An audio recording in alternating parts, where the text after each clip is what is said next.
He tackles everything well. And with me as manager, we must be favourites for the cup. Hooray!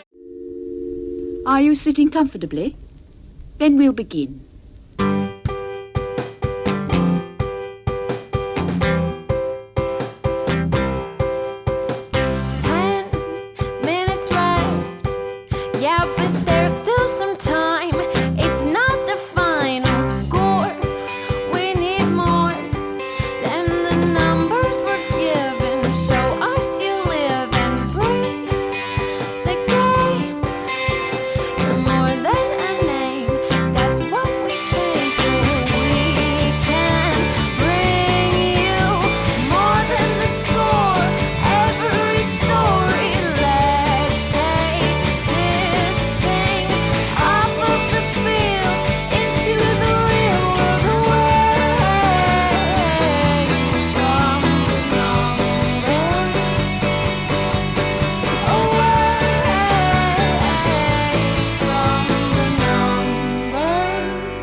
Hey everybody, and welcome to another episode of There's Still Time, the AFTN Soccer Show, broadcasting on CITR Radio 101.9 FM from the unceded Musqueam Territory at the University of beautiful, sometimes rainy, sometimes sunny, British Columbia. I'm your host, Michael McCall, and we've got a little bit of a different show for you this week. Still the usual packed show. We're going to be talking Whitecaps. We're going to be talking MLS Next Pro, Canadian Premier League, Canadian Championship, League1 Canada, League1 BC. We've got 3 interviews to bring you. We've got lots of other audio to bring you as well. So, tons of stuff. But I am actually flying solo on this episode of the show because I'm on my holly bags. I'm down the Oregon coast. If you listen very carefully in the background, you'll hear the waves coming in, crashing into the shore from my seaside retreat that we've gone down to unwind a little bit after a hectic few days and few weeks in the BC soccer landscape. But it doesn't stop us doing the show. I told the guys that whilst I'm on holiday, they can have a holiday as well, so I've given them all this week off, so you are stuck with me as we go over so many different aspects of things that's been happening throughout Canadian soccer in this past week. And what a week it's been. We're going to start things off, though, in Major League Soccer, and it's going to be our Whitecaps News of the Week. No game for the Whitecaps this week. But that didn't work against them because they finished the week where they started it, 8th place in the Western Conference on 10 points, 9 points now behind leaders St. Louis and Seattle. LAFC remain unbeaten in there as well in what is shaping up to be a very, very interesting Western Conference battle. You've got St. Louis out in front on 19, Seattle second on 19, LAFC having played a game less on 18, and they're starting to pull away a little bit after this weekend's matches.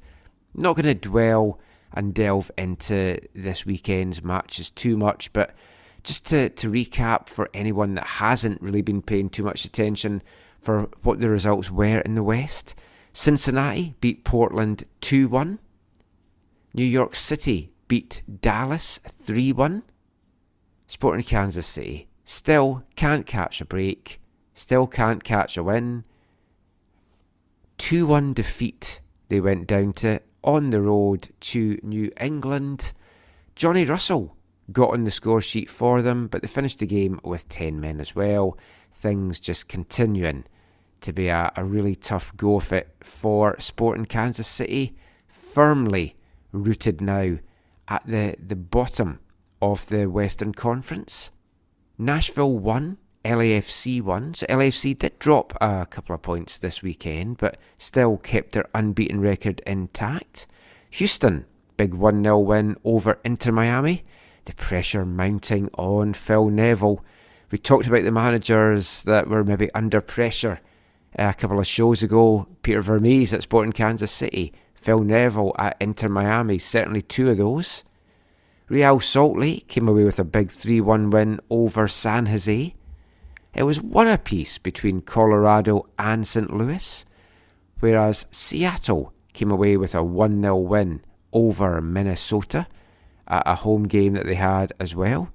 And the LA Galaxy got their first win of the season, a 2-0 win at home to Austin. Chicharito opened the scoring in the 54th minute. Ricky Puig 10 minutes later, giving LA Galaxy that much sought after first win of the season and taking a little bit of the pressure off another one of those Western Conference managers that had to be kind of just looking over his shoulder a little bit. So, told you the top three: St. Louis, Seattle, LAFC. Dallas in 4th on 14 from 9. San Jose in 5th, 14 from 9. Houston in 6th. They've played 8 games and have 13 points.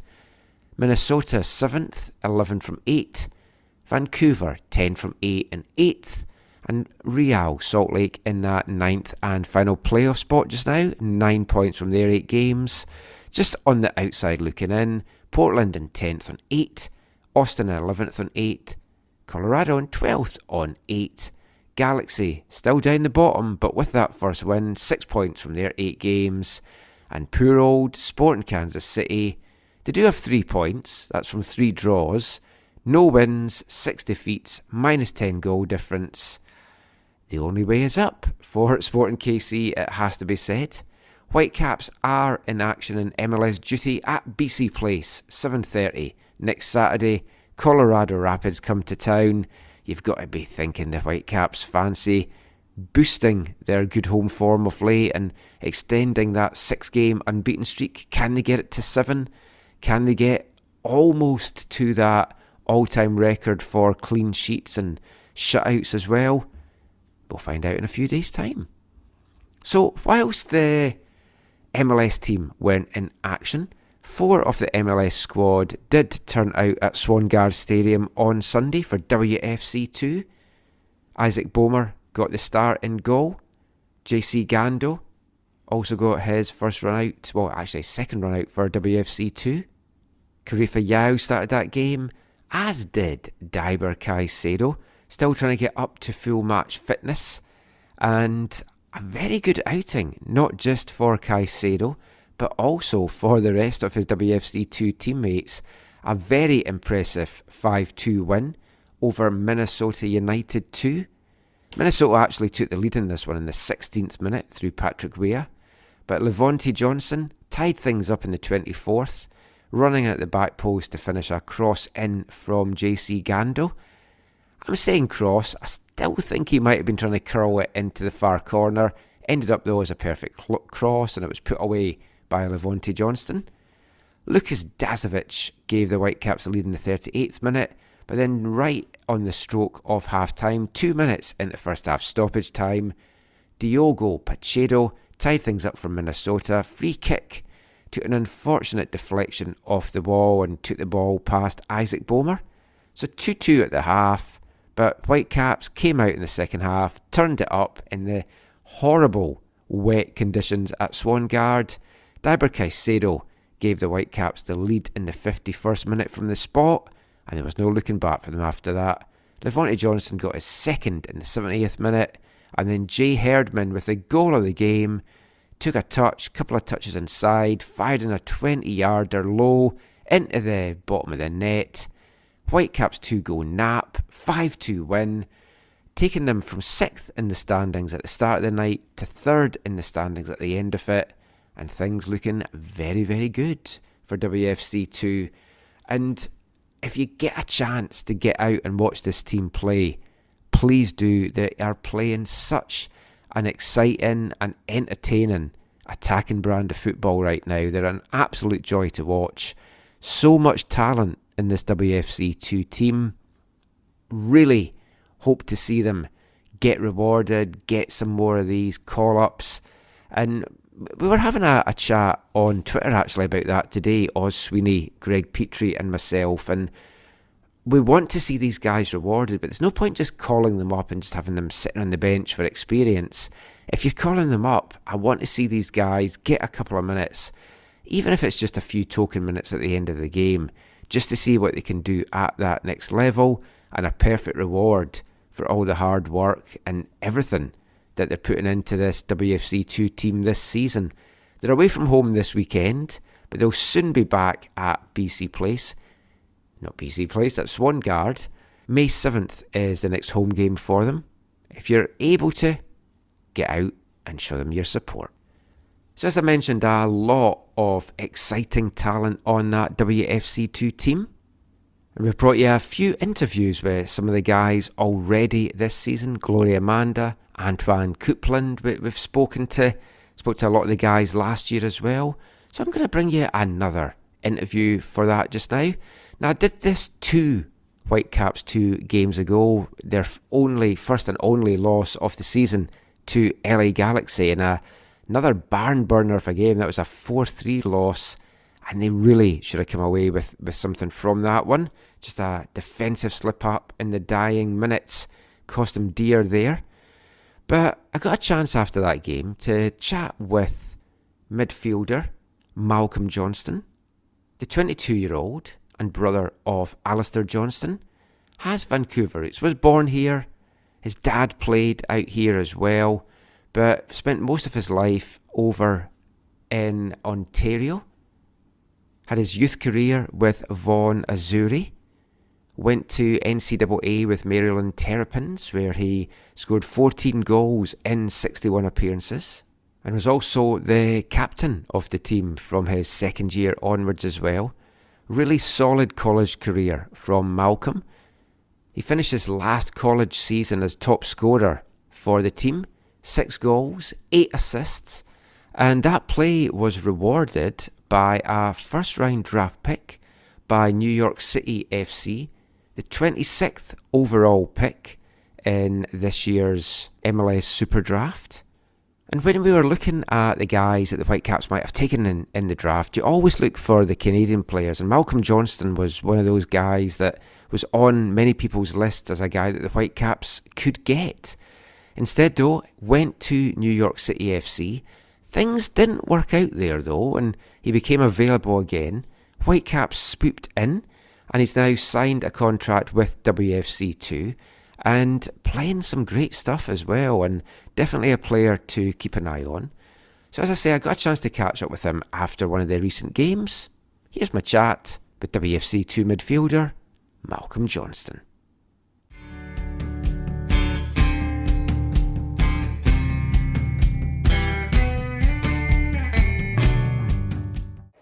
So Malcolm, just first thing to ask you, how are you enjoying life in Vancouver so far? Yeah, it's been very nice. This is I was actually born here. I only lived here for about a few months and then traveled across the country, but I'm loving Vancouver. It's a beautiful city to live in, and I have tons of family here, so it's always nice to see them on a weekly basis instead of like a yearly basis. So yeah, it's been a good time so far. Now, we're talking to you after the Galaxy game, which is unfortunately the first loss of the season, but it's been a really good start for the team so far, and as a unit, it's a bunch of hungry guys. You're all playing together as a team. How have you felt the bond and the chemistry's been with the team this year? Yeah, it's a young group. It's a young, hungry group that are all looking to perform and do well in this league. Obviously, it's every week's a new challenge, a new team that imposes new threats, and I think this young group is bonding together well. It's taken us, we've had a flying start, and we're a small setback today, but that's football. Those things happen, and we're looking to rebound next week. So, you played your football with Maryland and NCAA, drafted by New York as well. How did the journey then take you to here in Vancouver? Yeah, it's football's a lot of ups and downs. Unfortunately, things didn't work out for me in New York, but one door closes, another door opens, and Vancouver was very interested in bringing me to play here. And this is a beautiful city, and like I said, so many family here, so it was a no-brainer for me. So I took the opportunity, and I'm looking to capitalize on it. Now, you're from a footballing family. I know your dad played for Westside here way back in the day as well. So was it always going to be? Was that all you were going to be as a footballer? Like, when did you know that you wanted to be a footballer, and when did you know you had what it took to be a footballer? Yeah, I mean, from a young age, I would say me and Alistair, who's a pretty well-known name, we were up on the East Coast. It was about 7 a.m. We were up almost every weekend watching EPL. We're both United fans, and we get up and when I was a child, it was a fun few years because they were doing so well, and they've had a bit of a setback the past few years, but this year they've been doing well. And yeah, I mean, kind of just grew up in a football household. Was around it my whole life. Was actually playing high-level hockey and soccer at the same time until I was about 13, 14 years old, and decided to stick with soccer because that's where my heart lay, and I haven't looked back from there. So what's your hopes for this season? Is it to just stand out as much as you can? Are you looking to stay in North America? Would you like to follow Alistair and go down the European path?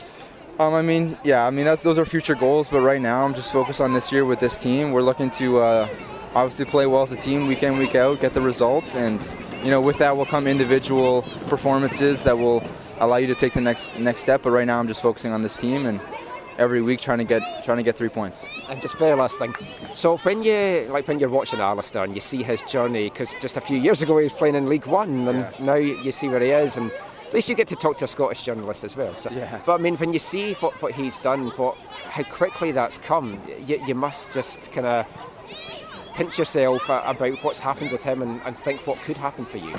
Yeah, I mean, his journey's been unbelievable. I still, to this day, watching him play for Celtic in Canada, sometimes I don't believe it. I'm like, wow, that's really my older brother. I think it's just it's a test to all young Canadians that anything is possible, really, and he's really shown that.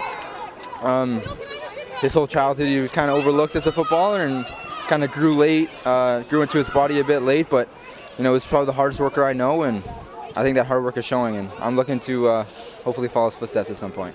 I'll let you get a shower now, so thanks for speaking to me. Thank you very Thanks so much. Cheers.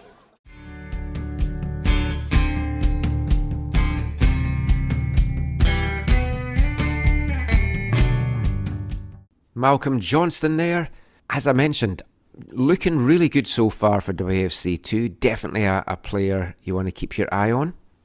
Can play a variety of roles on the team as well.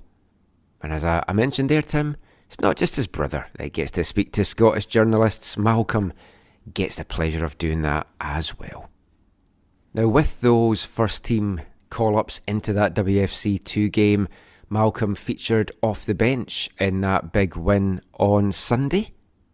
We talked about Diber Caicedo playing in that game, looking good in it as well, getting that match fitness and sharpness that he needs. Got a goal from the penalty spot. And of course, we talked a couple of seasons ago about that Colombian connection. Diber Caicedo, Christian Dahomey. It was electric in 2021.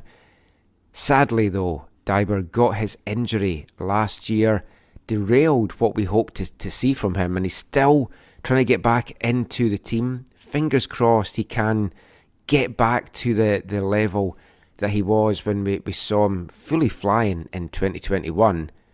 If he is to get to that level though, it's going to be without his Colombian teammate, Christian Dahomey, because Dajo is moving on from the Whitecaps, traded to DC United. Now, I'm recording this podcast on Monday evening, so this news has just broken a few hours ago before I started recording. Nothing has been officially announced yet. Neither club has put this out. So by the time that you're listening to this, the full details will be known. But from what we can gather from the initial reports that's come out, Stephen Goff had the first report on Twitter. Dahomey has been transferred to DC United in return for allocation money after 84 appearances for the Whitecaps, 15 goals, 13 assists. The Whitecaps losing a player that can be just so impressive and so deadly, and we saw pre-season that he was in a rich vein of form. I mean, and at the end of last year, I said, look, with the salary that he's on, I'm happy to see him move on because he's just not performing.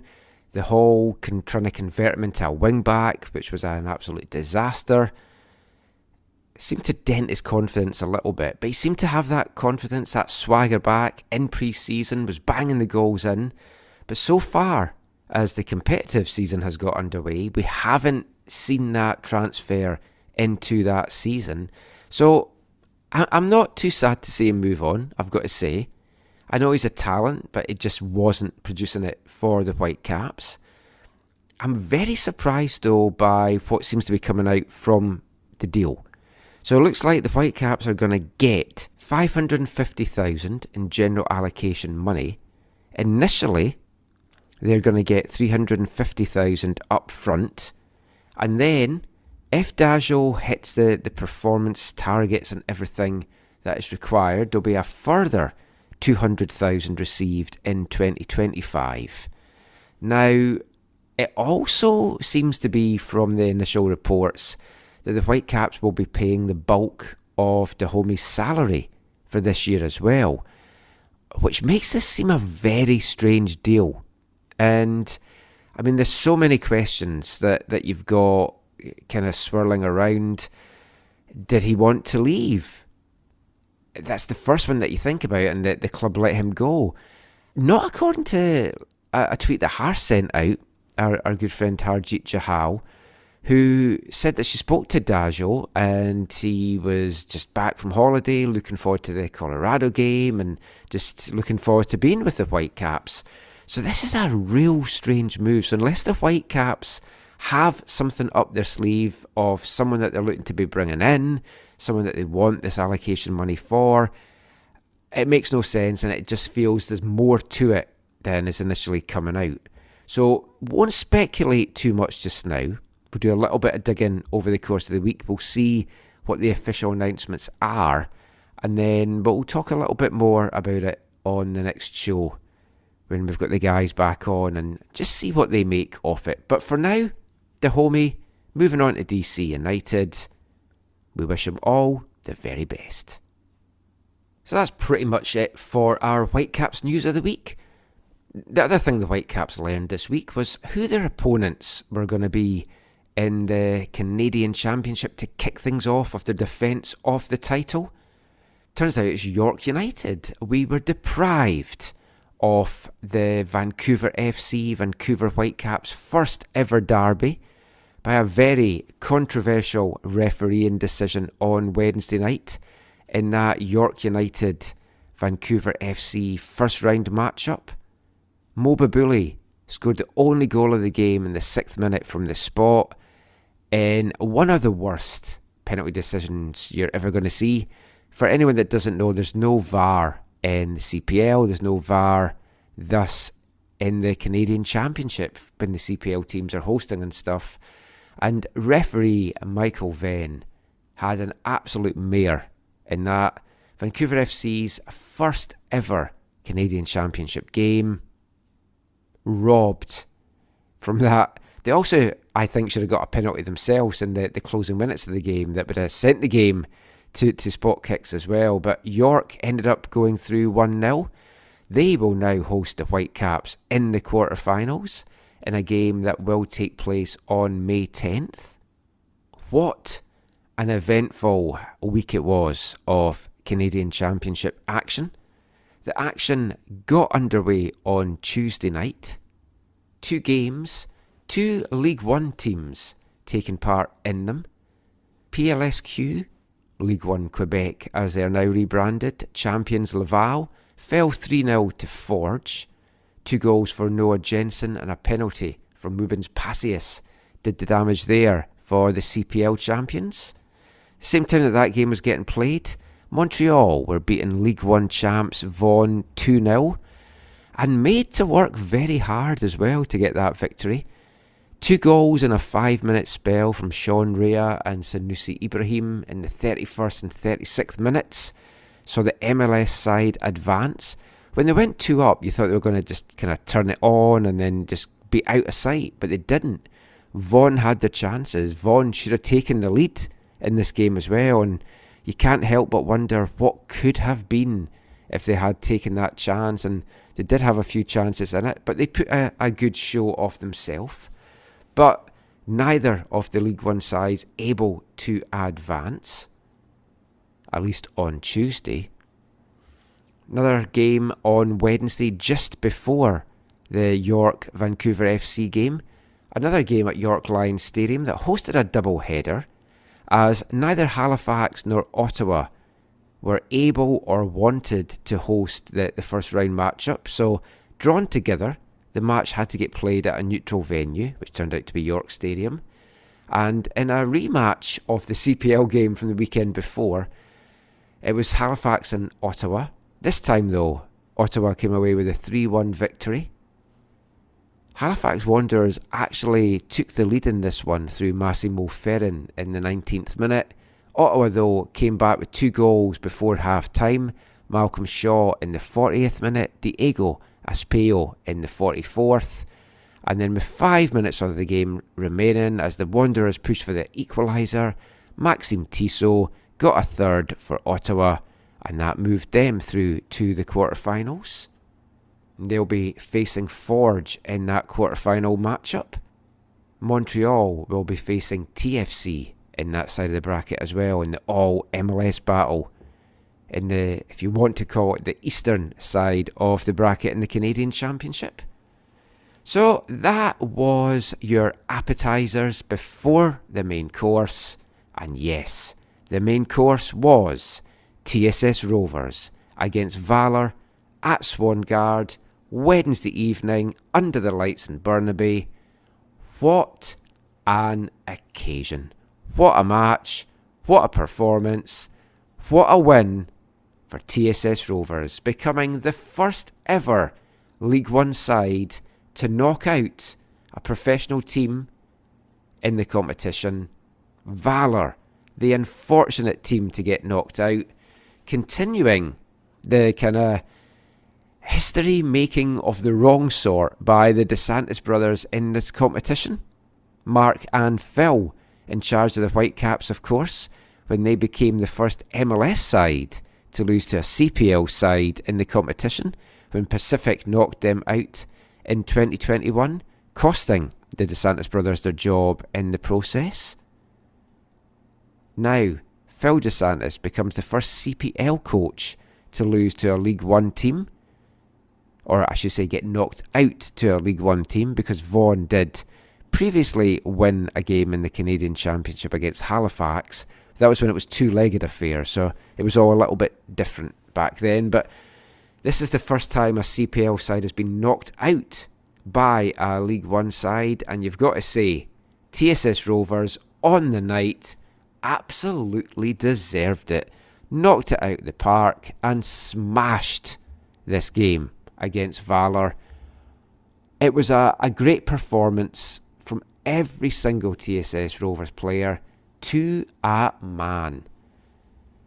Matteo Polisi opened the scoring for TSS in the 39th minute. 3 minutes later, TSS, the fans, myself in the press box, just lost our shit as Ivan Mejia made it 2-0.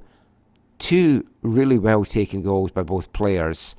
Defensively, though, you've got to say, I don't know what the hell Valour were doing, especially in the first goal from Matteo Polisi, that he had all the time in the world to make space to get his shot off, and then the 6'7" keeper managed to somehow make himself seem smaller as he dived to try to get down to get it.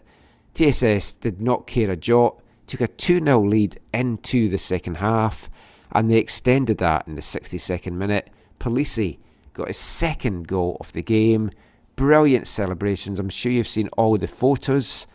Jumped into the Swangardian section behind the goal. 3-0 to TSS.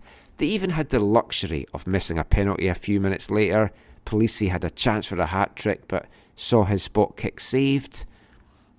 Maybe a slight squeaky bum time towards the end as Valour pulled one back with 2 minutes to go from the spot. Anthony Novak. There was 6 minutes of stoppage time, but not enough for Valour to get back into it, and they didn't really show much over the course of the game to get back into it. I mean, it has to be said as well. Got to say, every TSS player was fantastic out there, but for Matteo Polisi, a player that had a very brief look from Valour in the CPL pre-season, came on as a late second half sub in Valour's pre-season game here against Vancouver FC, scored the equaliser in a 2-2 draw. Valour said, yeah, we know what you can do, we just don't have room on our roster just now, we'll maybe get in touch with you later. He came back to haunt them and show them exactly what they missed out on with those 2 goals. But it wasn't a one-man show, it was a complete team effort, and just TSS Rovers making history. I'm still cock-a-hoop about it. I don't know how many times I've watched the goals and the highlights now. My voice, which you'll hear from some of the interviews that we've got coming up in the show, was gone for a couple of days. I think it's kind of come back a little bit now, but it was just fantastic stuff all round, and the media attention afterwards that TSS have got. AFTN photographer Tommy Waziak delighted to see his picture used on the back page spread that the province did. Want to thank JJ Adams for giving TSS that great publicity and coverage in the paper. Also, Global TV as well have been absolutely phenomenal covering the team. Had Will Cromack on before the game. They did a couple of interviews with some players as well on Friday and with Will. And then I was on the morning show with Jay Janower on Sunday as well, just talking about the game and local BC soccer. So thank you so much to Global for covering the game at this level. Very much appreciated. And yeah, the pirate ship now moves on to take on Pacific in the next round. We'll come to that in a sec. Just to wrap up talking about TSS Valour though, I want to play a little bit of the post-game audio from Valour coach Phil Santos, just chatting about the defeat, and very magnanimous, you've got to say, in defeat as well.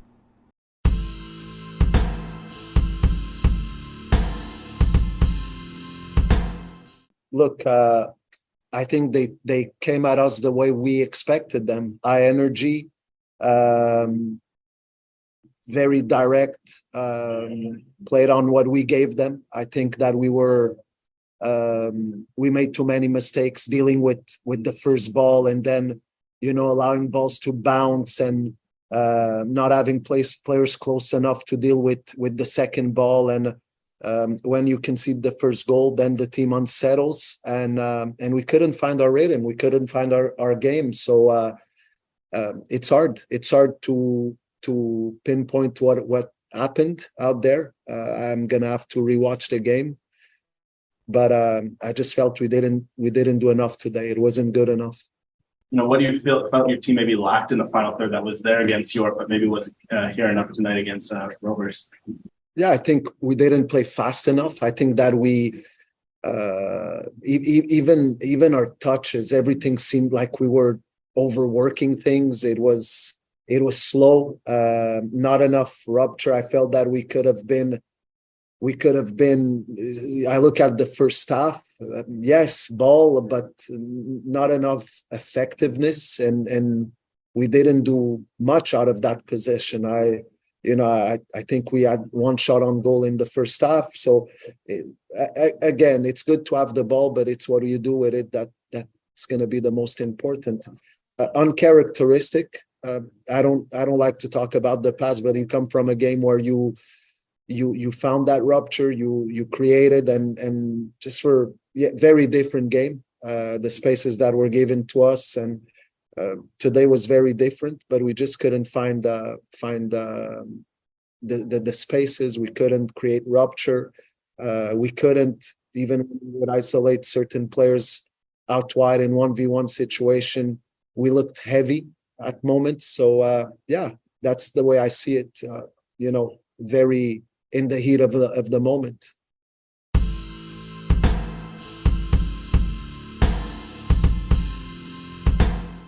PDS there, just chatting about TSS Rovers' historic 3-1 victory over Valour on Wednesday night.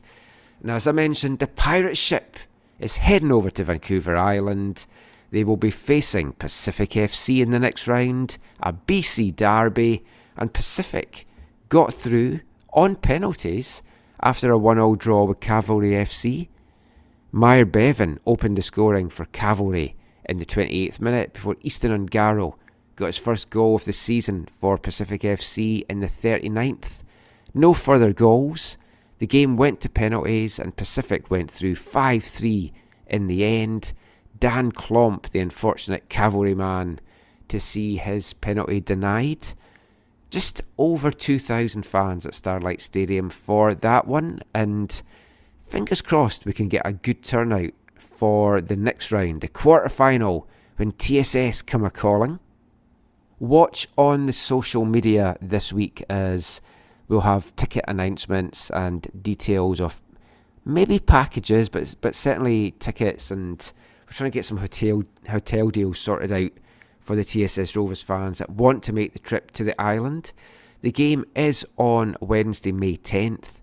It's a late one. It's a 7:30 kickoff, so unfortunately that means it is a stay over. There's no chance of getting the last ferry home, but should be a fantastic occasion. Been a lot of talk that BC is purple. Let's see if we can make it red and black instead. I genuinely cannot wait for this. It should be a great occasion, and I mean Pacific are going into that as big favourites, but I think TSS showed they've got a real chance of pulling off another upset here if they play like that.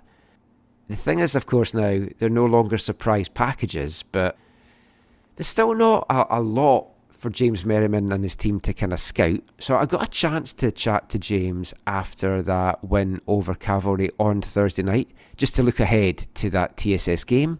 Here's what he had to tell me.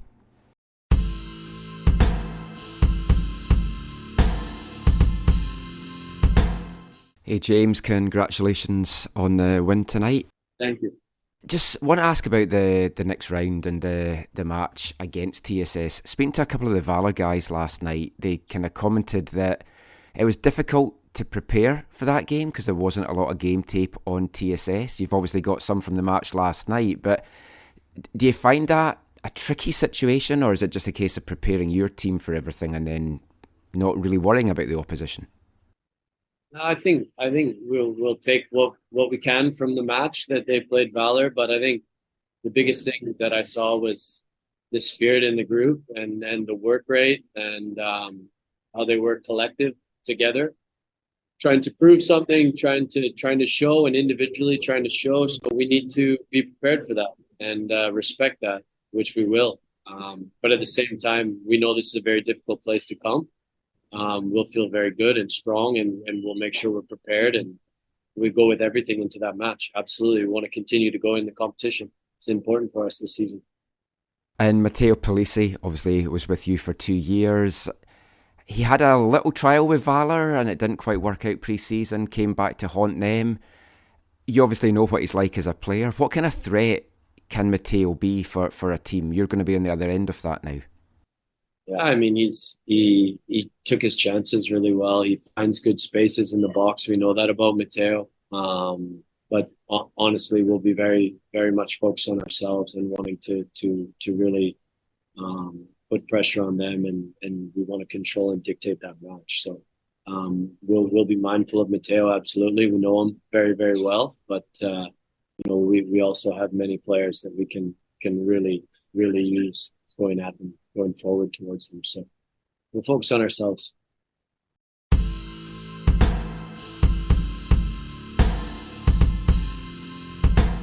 Pacific FC head coach James Merriman there, just chatting about the upcoming quarter-final, the BC Derby, another BC Derby. Pacific take on TSS Rovers. Get there if you can. Go and cheer on the lads.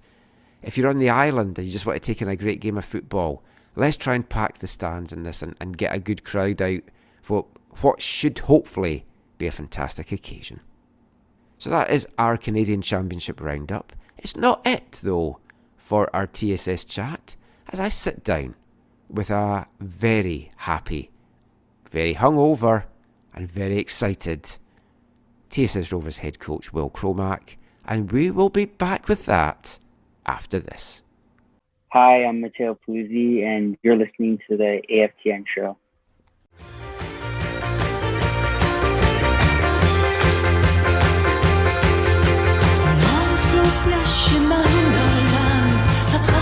Setting for the one-night stands. The trips are drawn and the legs are up. It's the time to put in practice what you've dreamed about.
welcome back to the AFTN Soccer Show on CITR Radio 101.9 FM.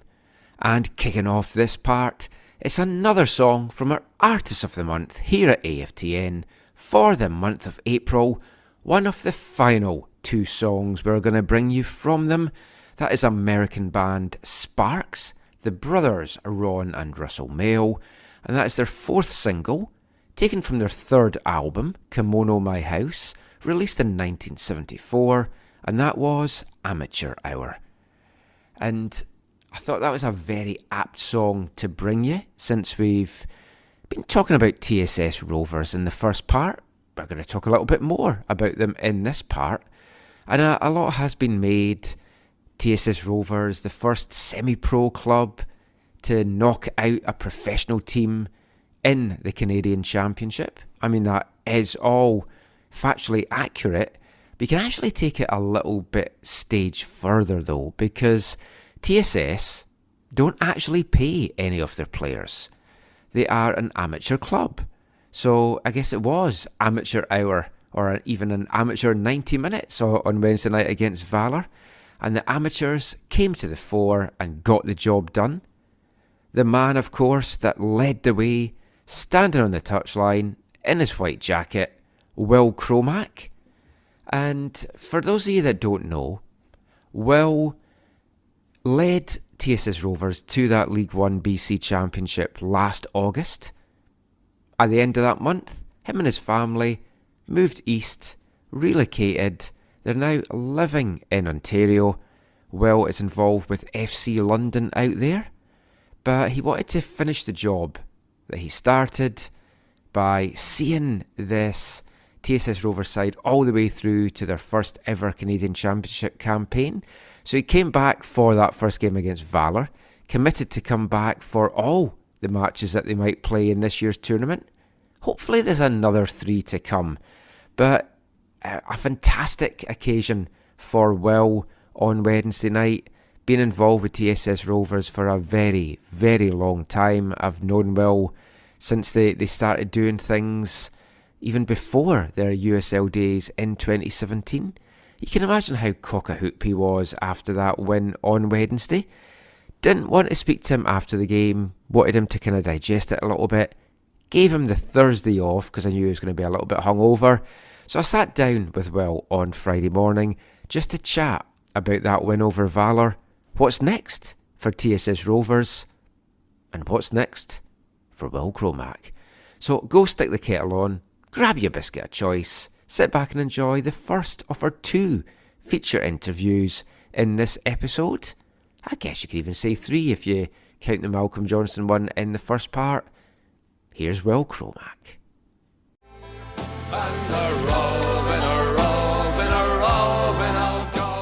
So absolutely delighted now to be joined by one of the men of the hour, TSS Rovers head coach Will Cromack. You know him from listening to the show and all the stuff that we do.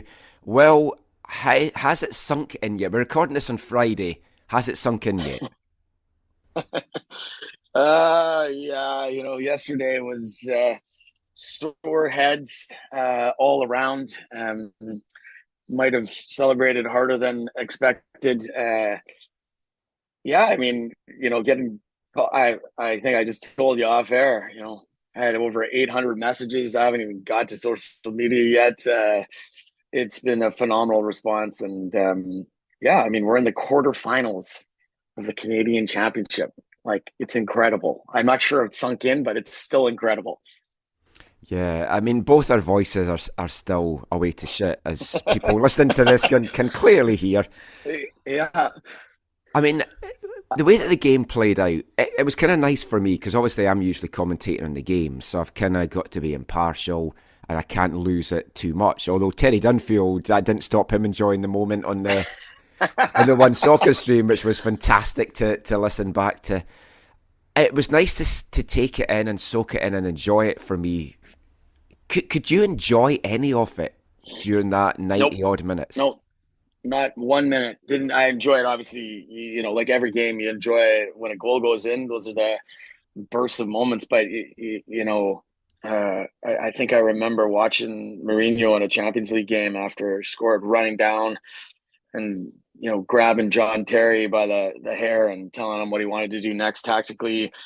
And that's how you kind of that's the growth. That's the growth for us as coaches and players, and in the moment, get out of that moment and get on to the next play. So no, you don't enjoy it, and I have great empathy for these guys that get dragged to and from as big managers in the world. Or in media, they're before, after. It's hard to enjoy it. It really is, and but you feel delighted for the guys, and you feel like they earn their shot and there's their moment in the sun, so to speak. But it's really difficult to enjoy it because you're constantly thinking like, I got to get to that 98th minute.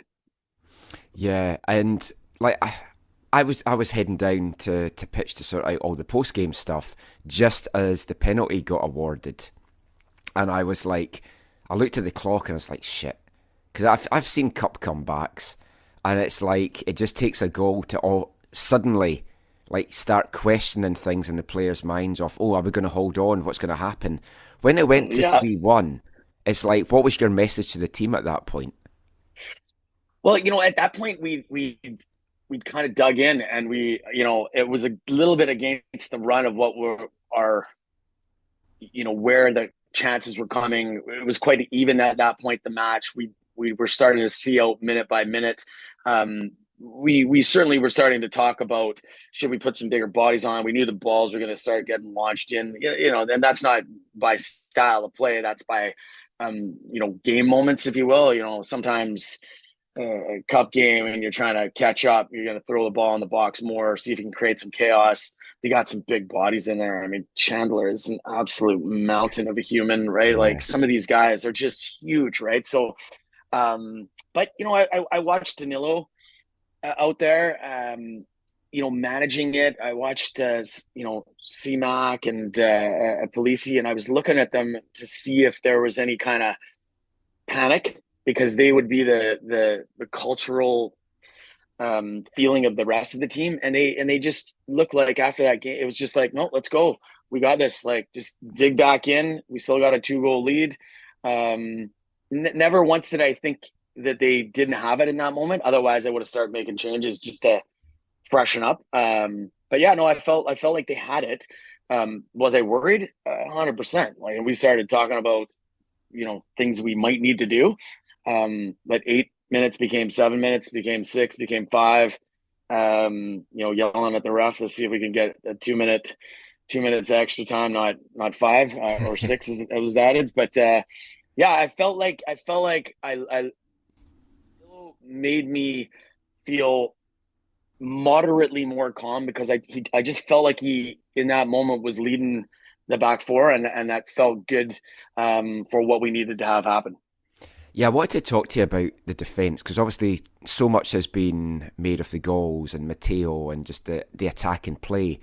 But for me, that defence, and I don't like singling folk out because it was a big team performance. That whole back four were immense, and Justin didn't have a lot to do, but what he did have to do, he dealt with fairly well. But that centre back pairing, Danilo and Nick, oh boy, you could tell the class out there. Yeah, I mean, again, not singling anybody out, because you could take every one of them that was on the pitch and say something very positive.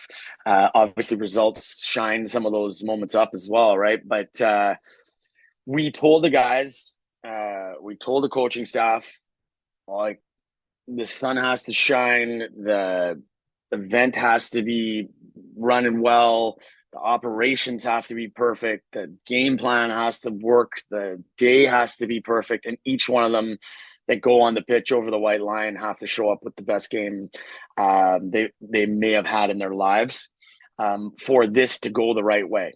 And without sort of using the word perfect over the top, like, it worked. Like, everybody there, Nico Papake, like, Nick, Danilo, Justin, Fugo on his offside, like, unbelievable. But the two boys in front of them, Kyle and Ali, off the ball were ridiculous. The screening, the Yes. tackling, the making sure it didn't get through to them. So all of that matters. And I think if you really look at the game with a critical eye, you see the value that someone like Connor McMillan brings to the table, because the amount of pressure and influence he had on the ball, and that's the biggest run role in on the team, was, I mean, the amount of miles, insane. We don't have any tracking because we're not in that level of echelon of cash rich clubs to get that sort of stuff. But like the running, the pressuring, the center backs, Edwardson off the ball. Oh yeah. Ivan, Ivan, you got to talk about Ivan. Like Ivan's history has been, I'm a man with the ball. I can nutmeg a mermaid. But the work he put off the ball, that's the kind of stuff that made the back four seem like they had more time, more capacity, more ability to attack the ball. And so I care most about that, because that's proof that they're playing for each other. And the goals are fantastic and amazing way you have to get them to win the game. But man, that was a performance off the ball that I think I'll be most proud of for when I look back in 10 years. Oh, I mean, to a man, that team battled out there. And yeah, I want to just give a hat tip as well to Ali, Kyle and Connor, because I've watched Ali and Kyle play for so many years, coming through the Whitecaps Academy. They were playing like men possessed out there, and it was just fantastic to see. I've got one last thing I want to ask you just about around the game, and then kind of move on to some other stuff. At half-time, when you went in with that 2-goal lead, it was probably beyond your wildest dreams from when you went to bed the night before. What was that half-time dressing room like? And like, what on earth could you say to the guys at that point? Well, it's funny. You have to coach the moment. You have to coach what's in front of you. This is what they tell you kind of in your first ever courses and your first ever experiences in coaching, whether it's 6-year-olds or 35-year-olds. Coach what's in front of you and not what you're thinking you're supposed to coach. So we left them for a good 5 minutes. We just let them sit in there, talk to each other, kind of get that like excitement out of their system, drink, hydrate, all the stuff that needed, because you can get too high. Oh, right? yeah. Like you begin playing the moment so much more than playing the game. As coaches, we went in under the sort of scaffolding there and looked at some clips. And really, at the end, we told them that they almost exactly what we told them at the beginning.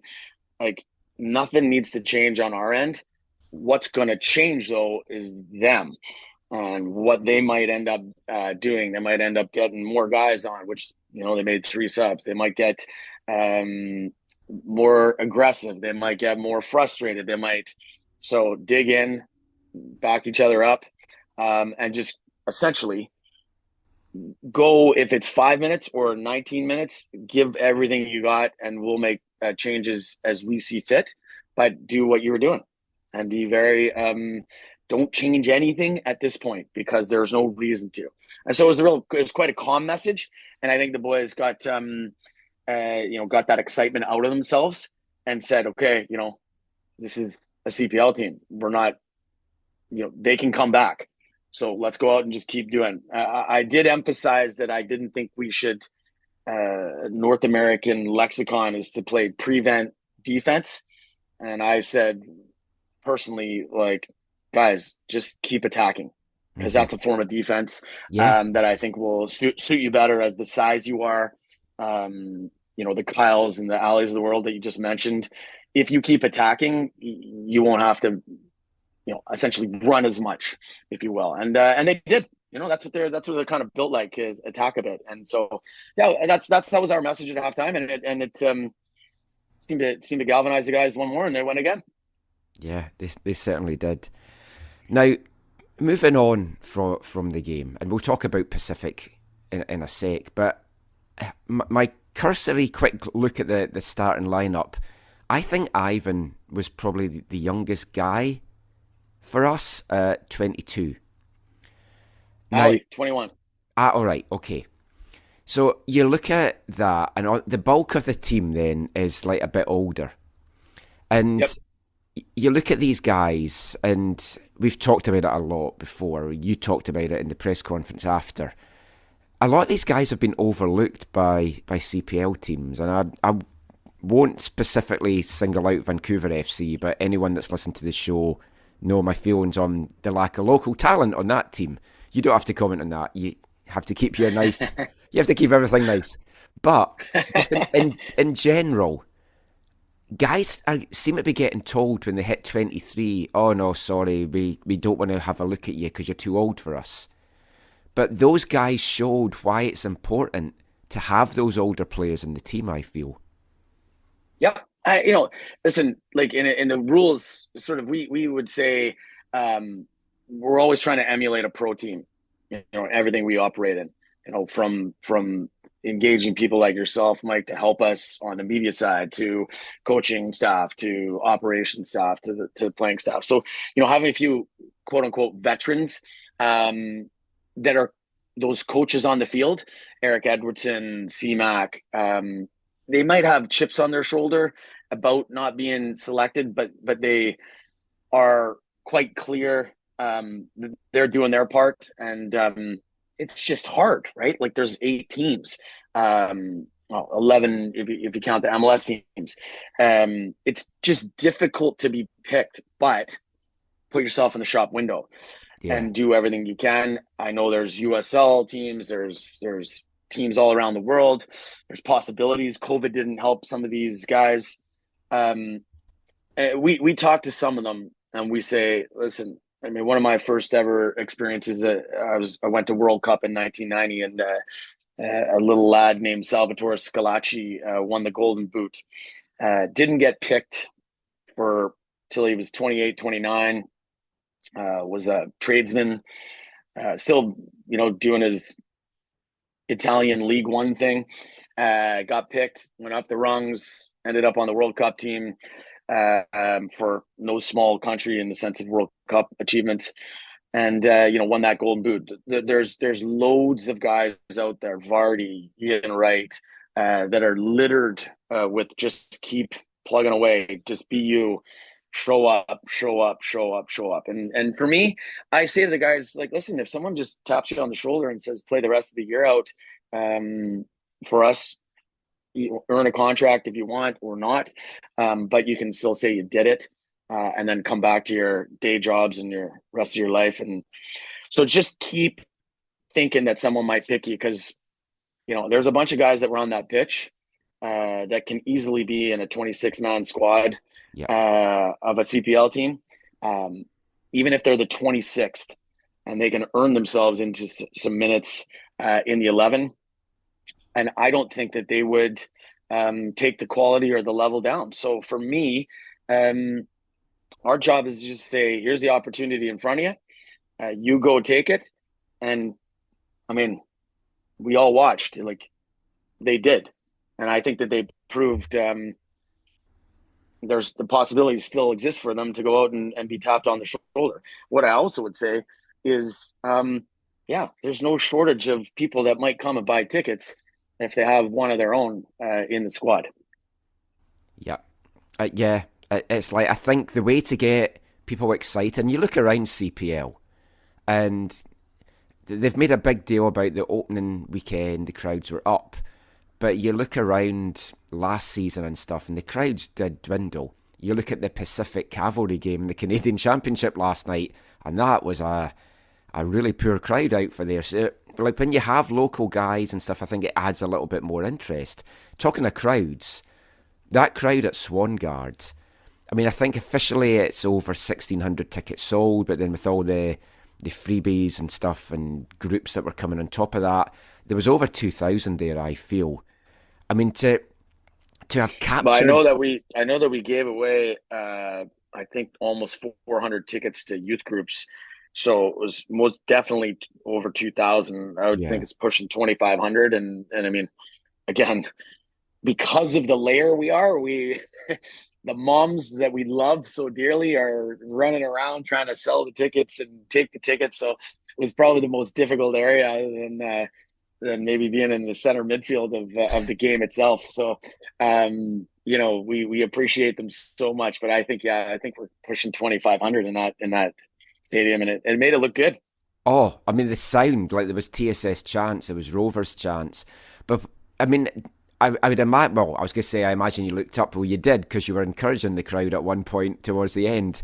But when you looked up and you saw what your little club had done, not just on the pitch, but off it, because we know about the share issue, we know about the Swingardians, but to see a stand packed like that, how did that make you feel?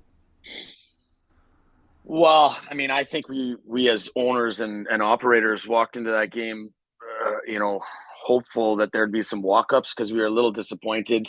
It's a really tribal country. It's a really tribal city.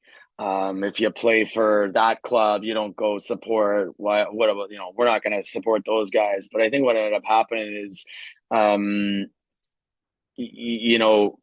we proved operationally that this was worth it, and we kept pushing and we kept pushing. And I think people just got interested and came. And I think, again, no small feat. It's a one-off event. All the guys that were playing, they brought friends and family, and that kind of made it something. I have nothing but empathy for these CPL teams that have to put a midweek game on in a country that's not culturally kind of understanding that, you can go Saturday, Wednesday, like all the way through. Whereas, you can go to the UK and that's an expectation and understanding, we're in another big competition. So it's difficult, right? But on a one-off event like that, even though it was midweek, I was really relieved is the word operationally that people showed up to see it. And then, we didn't expect what we saw, felt, and heard. That just happened because there was because the opportunity presented itself, and then everybody got together as one, if you will, because they were there. Yeah. For me, midweek cup games under the lights are a special part of me growing up watching and loving football. And it's nice to still have that over here. And we've got another one coming up in a couple of weeks. It's a BC derby. Yeah. I spoke to James Merriman after the Vancouver game at the weekend, and we're joking, BC's still purple. BC's going to be red and black soon, I think, is the feeling of many people. But obviously, folk are riding the crest of the wave now. And I think, with all respect to Valour, Pacific FC are a much different proposition. Plus, you're travelling away from home. I think, in some ways, it would have been nice to have cavalry. So we had the old Tommy, Foothills, TSS rivalry rekindled. I mean, that would have been kind of magical, really. But a BC derby is special. Watching that game last night, seeing it was Pacific, how are you feeling going into this? So I agree with all those stories. Like, they're stories. Like, I've never been a part of them. I'm looking, I'm an outside guy looking in, going, yeah, those are cool stories. Vancouver now gets to play Pacific. Oh, Calgary. Oh, I remember playing them in the Northwest Division. We had a special guest at our Canada Championship game, which was the Lane United owner. Dave Gallus was up. He drove up from Eugene to watch. So I do have some special memories from that time. Tommy sent us well wishes, etc. So we still talk to some of those guys irregularly, but we talk to them. But now we're in it. I'm going to think with two lenses. One is the club. Can we get some Swan Guardians and families and take the night off training and get on a ferry and go over there and maybe help Pacific sell a few tickets so that helps them have a good night, have an environment. We've always said as a club, like, we're celebrating the achievement of being allowed in, of the growth of the game with the people that care about the game, which is people who've been on the ground for years and years, just coaching and playing and building clubs, whatever that club is. So we're really, really excited about the access and the openness of the competition.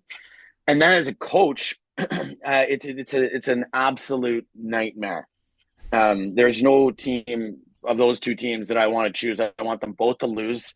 They're like, Didic and Ongaro and Manny Aparicio is like maybe the best player in the league, or he's certainly in that conversation.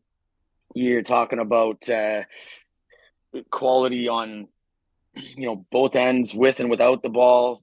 Talking about a home match for them. So am I gonna tell the guys they can't go do it? Of course not. But we know who we are. We aren't getting caught up in Twitter comments. We're saying we have to have a plan. We have to go into it. We have to do our best to give ourselves another chance to be seen as players that should be picked. And so that'll be the message one more time. Dig in, show what you got. And maybe you're the guy when an injury comes up in the CPL that gets tapped on the shoulder.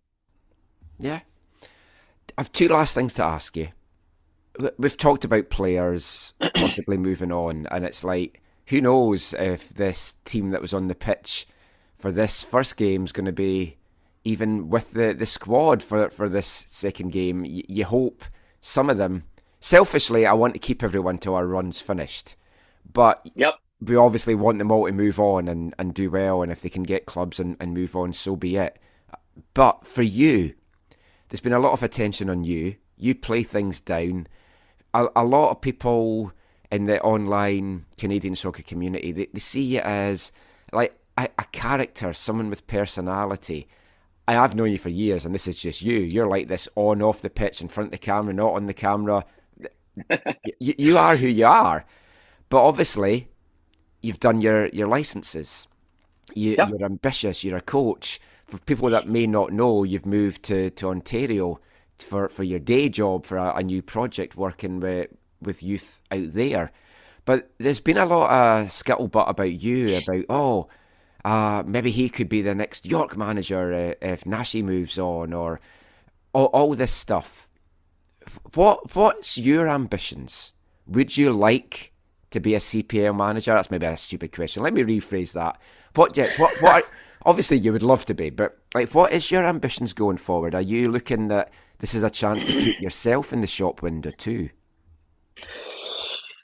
I don't look at it that way. I don't approach it that way. I'm a player developer. I'm hopefully known as that, or hopefully known as a person developer, and a club developer. And when I first worked with Colin, after many years of just being friends and teammates, we said, let's go build something, because who's going to call us anyways? We'll build something. We'll try to be a solution. We'll try to create an environment that helps kids take the next step in our own country, in our, in a place where we need to develop players. So, listen, the weirdest things happen when you do well. Like I said, I don't have 800 friends, Mike. I know that sounds interesting to you, but I have that many messages and more. So people are taking notice. That's great. It's because of what the boys did. It's because of the environment that the club built, and I think we need more of those across the nation. So happy to help anybody with ideas, observations, thoughts, and should the opportunity ever come to coach a team elsewhere, I won't say I won't listen, but I don't know that will ever come, and so I'll just keep plugging away and keep doing what I do. You might want to check these messages, because there could be a message in there going, hey, we'd like to talk to you about a job. Yeah. You find out that some club in England's got in touch. Probably the CRA looking for my taxes. Right, last thing, and then I'll let you go, because I know you're flying back to Ontario to see your family for a week, and you deserve this rest. And the next match for TSS is League One. It's the League One season starts next weekend, and that's your bread and butter as a club, is League One. You're obviously going to be the team now that everyone is wanting to knock off, partly as champions, partly because of this. Darren Rusher's taken over for the League 1B season as head coach. Just speak a little bit about Darren taking over and just about this upcoming League 1 season for the club. Yep. Great question there, Mike. So Critical sent a message to the boys today, talked to some of them individually, talked to Chelsea, our women's head coach, and a big part of our success as a coaching group for the men. And what I said was, no pro coach in the world is looking at someone because they had a good game. They'll pay attention for a moment, but if you have another one and another one and another one and another one, you become a player that they can trust, and they may call you. You cannot go in to the first match and then not perform at the same or better standard than you just set out. Whatever the player is, whether that's number 25, number 1, it doesn't matter. Whoever is on that park has to set the bar, has to be at the level we just came off of. So that's number one. Consistency creates pros. Consistency creates the opportunity for them to get picked. And Darren is a TSS guy. A great story is, Darren and I were co-coaches on a U11 team nearly 10 years ago. And so we've been in this together. We've been up and down the coast in minivans, broken down buses. We've watched, ass kickings, and we've been a part of getting our asses kicked. But each and every step of the way, he knows what to do. He knows the style of play that we play. He knows the players. He's been a dad, is a dad, should I say. So that takes, sometimes this is parenting, sometimes this is teaching, sometimes this is coaching. He's ready. And I know he's not going to let the club down. If anything, his consistency is he's always there. He's always there. Balls pumped up, ready to go. And I think his most interesting challenge, and it's probably one I haven't felt with this group, is that it's going to be slightly different being the guys that have the target on your back. And how do you address that? How do you go in as the the Man United of this little division? So I think it's good, and I think it's going to be interesting to watch. And I'll be there, taking a step upstairs into the working with Colin and Brandon on the sporting director and operations side to keep it rolling for those guys.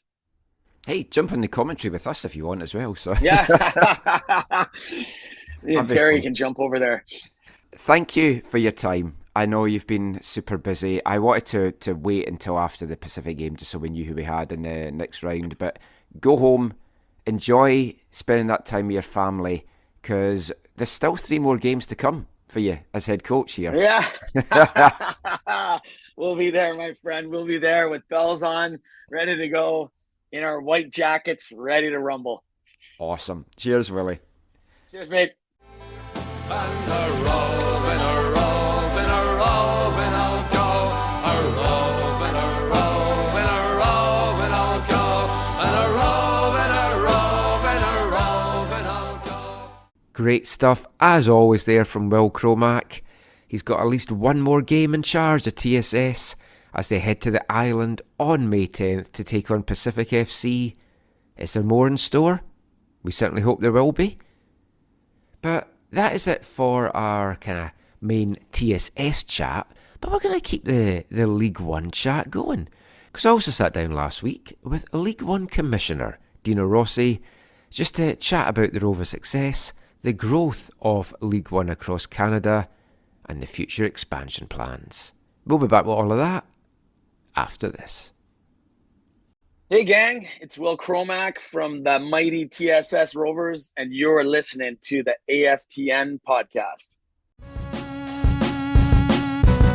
They're on the ground looking for you. I showed them what you look like, told them what you do.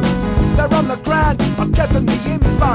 Down from the train station to the square. They'll figure out what you're gonna do. They're on the ground and they're gonna check you. They'll figure out what you're gonna say. This ain't a game for everybody. I'm on the ground, what you want me to do? I sent a WhatsApp, did it go through? I see him there, he's the one you want to. I recognise his face from fucking Twitter. They'll figure out what you're gonna do. They're on the ground and they're gonna check you. They'll figure out what you're gonna say. This ain't a game for everybody.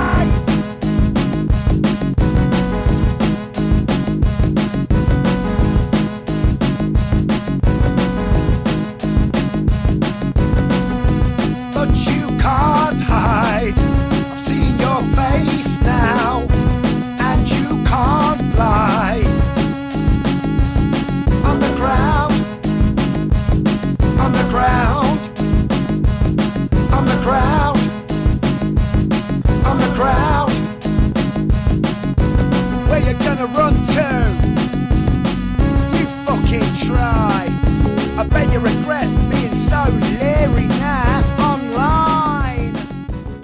Welcome back to the AFTN Soccer Show on CITR Radio 101.9 FM.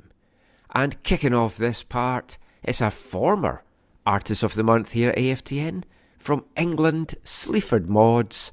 That's a song from their latest album released this year, UK Grim.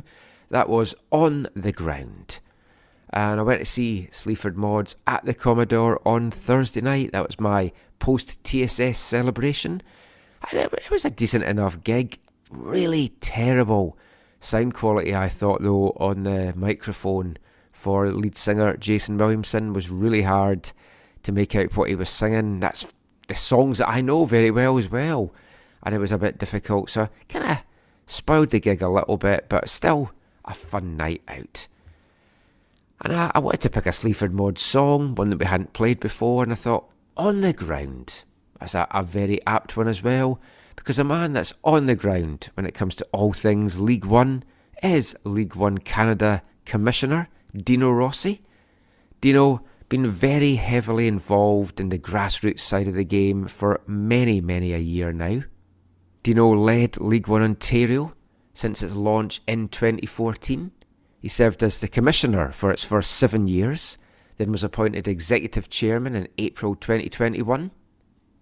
He's going to continue to serve as the Chairman of the Board of Directors for League One Ontario, but in May 2022, Canadian Soccer Business appointed Dino Rossi as President of League1 Canada, the newly established national alliance of Canada's existing provisional Division 3 Pro-Am men's and women's soccer leagues.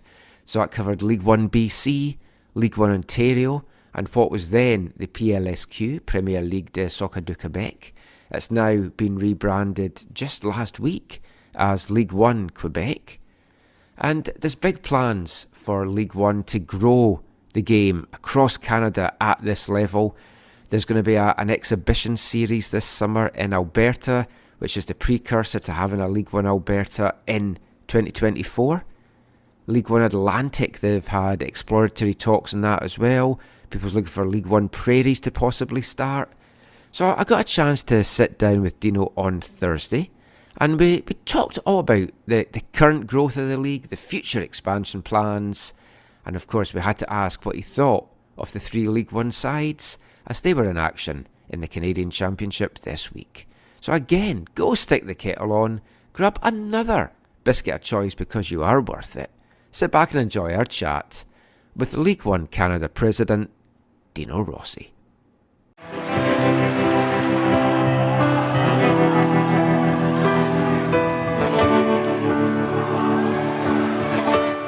So absolutely delighted now to welcome onto the show for what I think is the first time, League 1 Canada Commissioner, and a man that's been very involved with the League 1 side of things and the local smaller clubs across Canada for many years now. Welcome, Dino Rossi. Well, thank you, Michael. Thank you for having me. Yes, it is my first time. You're right. Yeah, well, I've wanted to chat to you for ages. I don't know why we haven't got you on the show. And we'd arranged this before all the Canadian Championship games, but I'd arranged it with the hope that we would have some maybe positive stuff to talk about from the three teams involved. And oh boy, do we have some stuff to talk about. But we won't get into the specifics of TSS just yet. What did you make of the showing of the three League One sides? And maybe just talk a little bit just off the bat about the importance of getting these teams into a national competition like this against pro clubs, where you've got eyes on the teams, eyes on the league that you wouldn't normally have. You gave me a little bit of chills even just thinking about the fact that we had these three teams playing in these games this week. So to answer sort of your second question first, when the opportunity came around 2016 or so, the conversation began in earnest with Victor Montagliani, Peter Montopoli, and at Canada Soccer. The excitement was huge because we knew, and our friends in Quebec at the time knew, that we needed something, a carrot, something that would be an extra motivator. Why do we do this? Yes, winning a league is very important and it's very motivating, but that opportunity to play at that next level, and the next level was obviously a lot smaller back then, right? With just the three MLS teams and a couple of USL teams, and then there was our two teams. But to see it now grow and to incorporate British Columbia, to see the leagues themselves, like League1 Ontario has grown so much since that first year that we were in. That I think it was Blue Devils, if I'm not mistaken, were our first participant. Yeah, I remember it was a very windy day, and so much has changed. The PLSQ is now League1 Quebec, right? That's amazing as of yesterday. And it's grown a lot, and the quality has grown tremendously. And then we finally got a league in British Columbia. And so now largest provinces are represented, and we have the champions playing in these games. And to be able to watch, I drove to Montreal to watch Vaughan. At the same time, I had my cell phone running the Forge Laval game. They put up a good fight. Laval had an unbelievable chance to get a goal early, didn't get it. Vaughan had a great chance to get a goal early, unfortunately didn't get it. But both teams, I thought, against two very good teams. Montreal might be struggling, but that's a very good side. And Forge is, three-time champions of the CPL, and their record speaks for themselves. So to be as competitive, to put up a great fight, is something to be very proud of. And I'm sure both clubs, I know for sure, the staff and the players at Vaughan felt they could have done more. And that's good. It's good that they feel that way, because they're not just happy to be there. They wanted to show something. I didn't have a chance yet to talk to the leadership at Laval, but I'm sure they were disappointed, and yet on some level probably proud of themselves, but wanted to do better. And that, again, that's great. That is the spirit that you want. And then there's our friends who pulled off the "Do you believe in miracles" moment last night in at Swangard.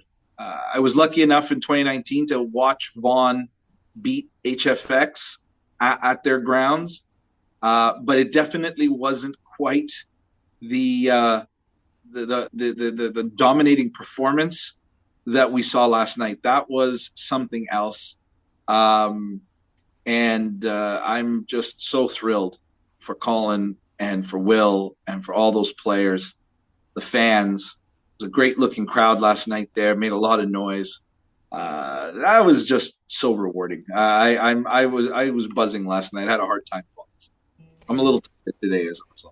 Oh, yeah, I mean, my voice is still feeling the effects. When the second goal went in, the press box, it was more used for just, like, staff and stuff. We didn't have a lot of media in there just because of space restrictions. So it wasn't your normal, please be respectful, people are working press box. When that second goal went in, the press box just erupted, which is when my voice went. And it hasn't come back since. Hosting the post-game press conference was interesting as I was squeaking my way through it. But I mean, it was some night. We think there was over 2,000 there. We'd sold over 1,600 tickets, and then there was like all the free tickets that had gone to different youth groups and sponsors and stuff as well. But it just, from about 5 minutes before kickoff, it looked fairly busy. And then I looked 10 minutes into the game, I was like, oh boy, this place is absolutely packed. And we had chants of like TSS and like Rovers, and it's stuff that I'm not used to hearing just from just the general kind of fans that turn up. Obviously, the folk behind the goal are very good. So we won't dwell too much on TSS though in our chat, 'cause I've got a lot of other stuff to talk to you about. But getting that first, I was going to say the first win, obviously Vaughan got the first win, but getting the first team to advance, I mean, from a League One perspective and what you're trying to do to grow this league and get more teams involved and get into more provinces, this must make it a bit of an easier sell for you as well to get this buy-in.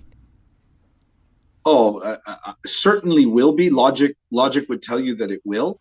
The buy-in is already quite strong, Michael. I just came back a few weeks ago from Atlantic Canada, where we did presentations in Halifax and in Moncton to big crowds and really enthusiastic people who have been following up, and we're moving that process forward, working together with the 4 provincial soccer associations. And it's clear there's an appetite for this. And I've been, I'm not a graybeard where I've been here 50 years, 40 years, fighting the fight for senior football. It's been about 15, 16 years or so. But the attitude has changed so much. And yes, I think some of the work we've done has changed people's point of view. I think there's a lot of other factors: the sustained success of the 3 MLS clubs, the emergence of the CPL and how well it's doing, the prospect of professional women's football in this country. Our national teams are good. All of these factors, and you see players who come from our level of play have success at those levels. Mm-hmm. So that only reinforces that. An argument that I've made for a very long time, which I can't say is an original idea of mine because some people that I have a lot of respect for said it over and over again. So I've co-opted it, but it's never been about talent in this country. It's been about opportunity. And so we are at our level creating that bridge from high performance youth soccer, which so many of our provinces are doing a really great job at improving the standard of training, the standards around competition, education, and that's from Canada Soccer all the way down, pushing it down to the PSOs, pushing it down into the clubs, and everybody's bought into the vision. But then, it's great to train youth players to a certain step, but you need that transition.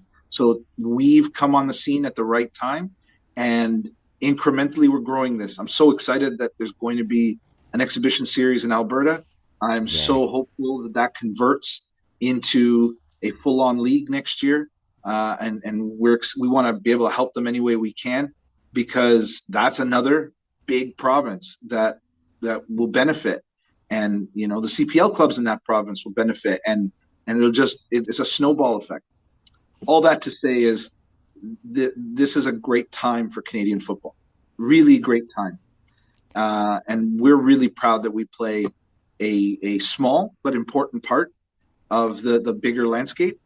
And I just can't wait to see where we're at if we reconvene here in 5 years from now and talk about what has been achieved over the next 5 years. I think it's going to be a lot. Oh, absolutely. I mean, that's the thing. Like, there's a lot to be excited about. Because I love this level of football. I go out on the weekends and stand in a park filming VMSL games just because I enjoy it. And to me, it's just pure football. And then League One's obviously a little step up from that. But of all the things that's happening, it's what's happening in League One, I think, that really... It just, you talked about getting like tingles and shivers when you're talking about stuff. That's what excites me, because we've seen what's happened in BC here, and I feel we're just scratching the surface here. And there's a lot of people I know that are keen to get involved now, and some people that want to invest into clubs for next year or wherever. I want to talk about the two things that you mentioned there. First of all, Alberta. Now, obviously, the CPL had lost Edmonton, so right away there's a big chunk of that province that's lost a team to support. But this exhibition series, the clubs that are involved in it, Foothills, Edmonton Scottish, BTB Academy, who I love, and I've kind of followed their story a little bit over the last year or so, and had the pleasure in commentating on their under-17 team in the Nationals just last year when they were here.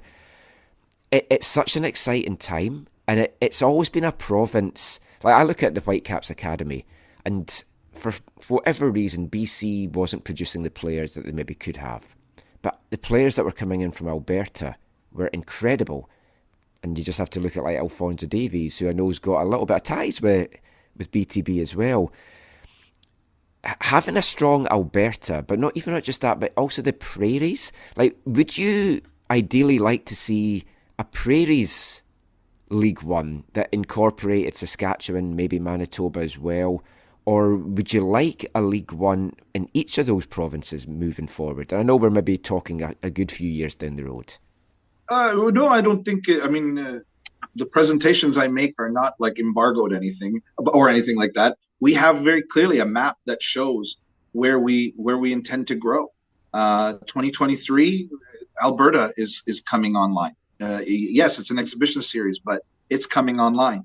2024, we are very focused on Atlantic Canada, and in 2025, right now, if Saskatchewan, Manitoba, and also incorporating Northwestern Ontario into that piece, with the Thunder Bay Chill program that is very good and has got a lot of history. They're champions. They're great people up there. That, to me, is that last step that we have to cross. And I'm totally 100% bought into making it happen. And we're going to do whatever it takes. And how that ends up working with Alberta, we'll see. Let's figure that out. I don't, as a general rule, I don't like to prescribe how things are going to be. Every region, I'm from Ontario. I know our landscape very well. I'm learning about all the different parts of the country and how things are somewhat uniquely different everywhere. PEI, there's groups in PEI are super excited. Well, PEI is smaller than some of the towns that are, population-wise, some of the towns that we have in League One Ontario. But that doesn't mean that they shouldn't be in this and shouldn't be excited and can do something great. They can. And the same thing is, so we have to figure out how we're going to make the prairies piece work, but we're going to do it as humble cooperators with our partners out there, work with the provinces, work with the clubs, figure out the best structure, but we're going to do it. Like there's no ifs, ands, or what. We're going to do it. It's so important. The players there deserve the same chance. And I can tell you, when I every now and then I have a little free time and I pull up the registration database for League One Ontario, how many players are coming from the prairies to Ontario. Our clubs are showing a little bit more ambition. They're hosting players. They're housing them.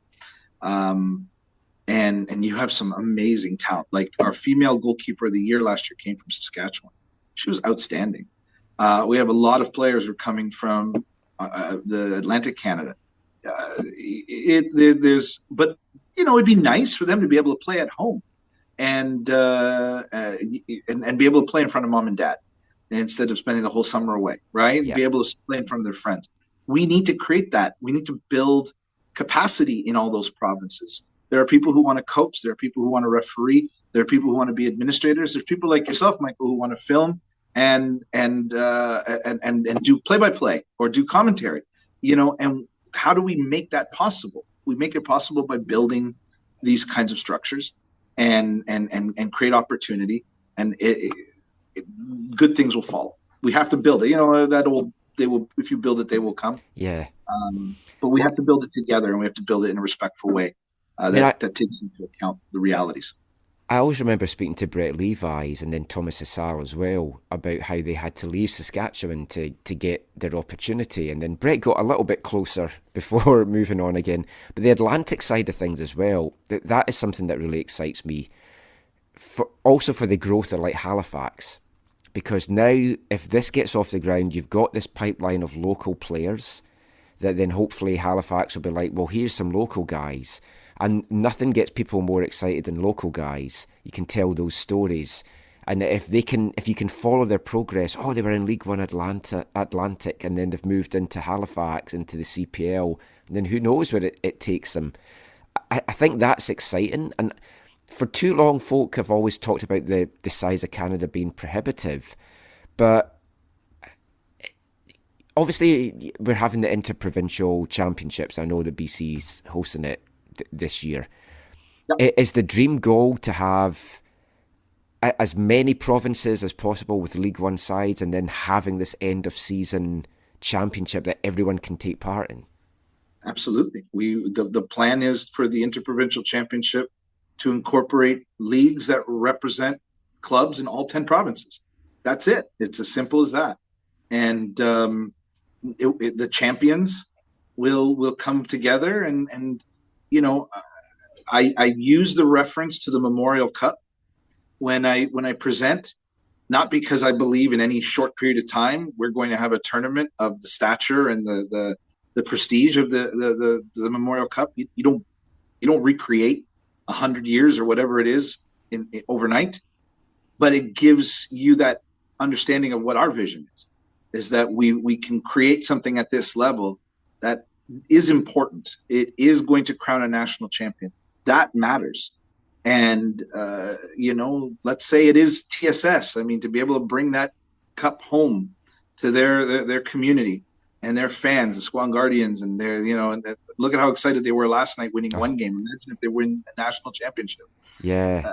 I went over to them at half time, and it's like the beer was certainly flowing by that point. Sure. Yeah. But no, I mean, I've always loved the Challenge Trophy, and I feel it's a very underrated thing in this country. Obviously, there's quality of maybe depth and strength, but obviously League 1 would help that as well. I spoke to Martin Noonan last week, and we're speaking about CPL expansion, and he spoke about the long-term goals for CPL Div 2 to promote the best sides out of League 1 to form a Div 2 at some point. For something like that to work, and again, this time we are going back to the size of the country, does that need to be regionalised just to make it cost effective for teams to want to be a part of that? Well, Mark's my boss, so his I don't want to contradict anything that he might have said. I didn't have the pleasure of watching the interview yet.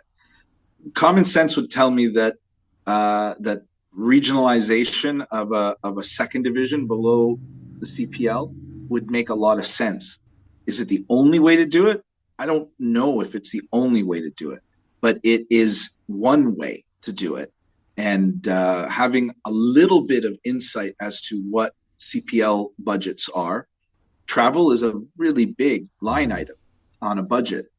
And if you can reduce that line item significantly so that maybe teams in smaller communities can more sustainably operate and their travel might be able to be done mostly by bus as opposed to flights, or a mix of them. But in the CPL right now, you have some pretty long flights, and that's not inexpensive in this country. We're not blessed with the $79 flights, right? I can fly home cheaper than it.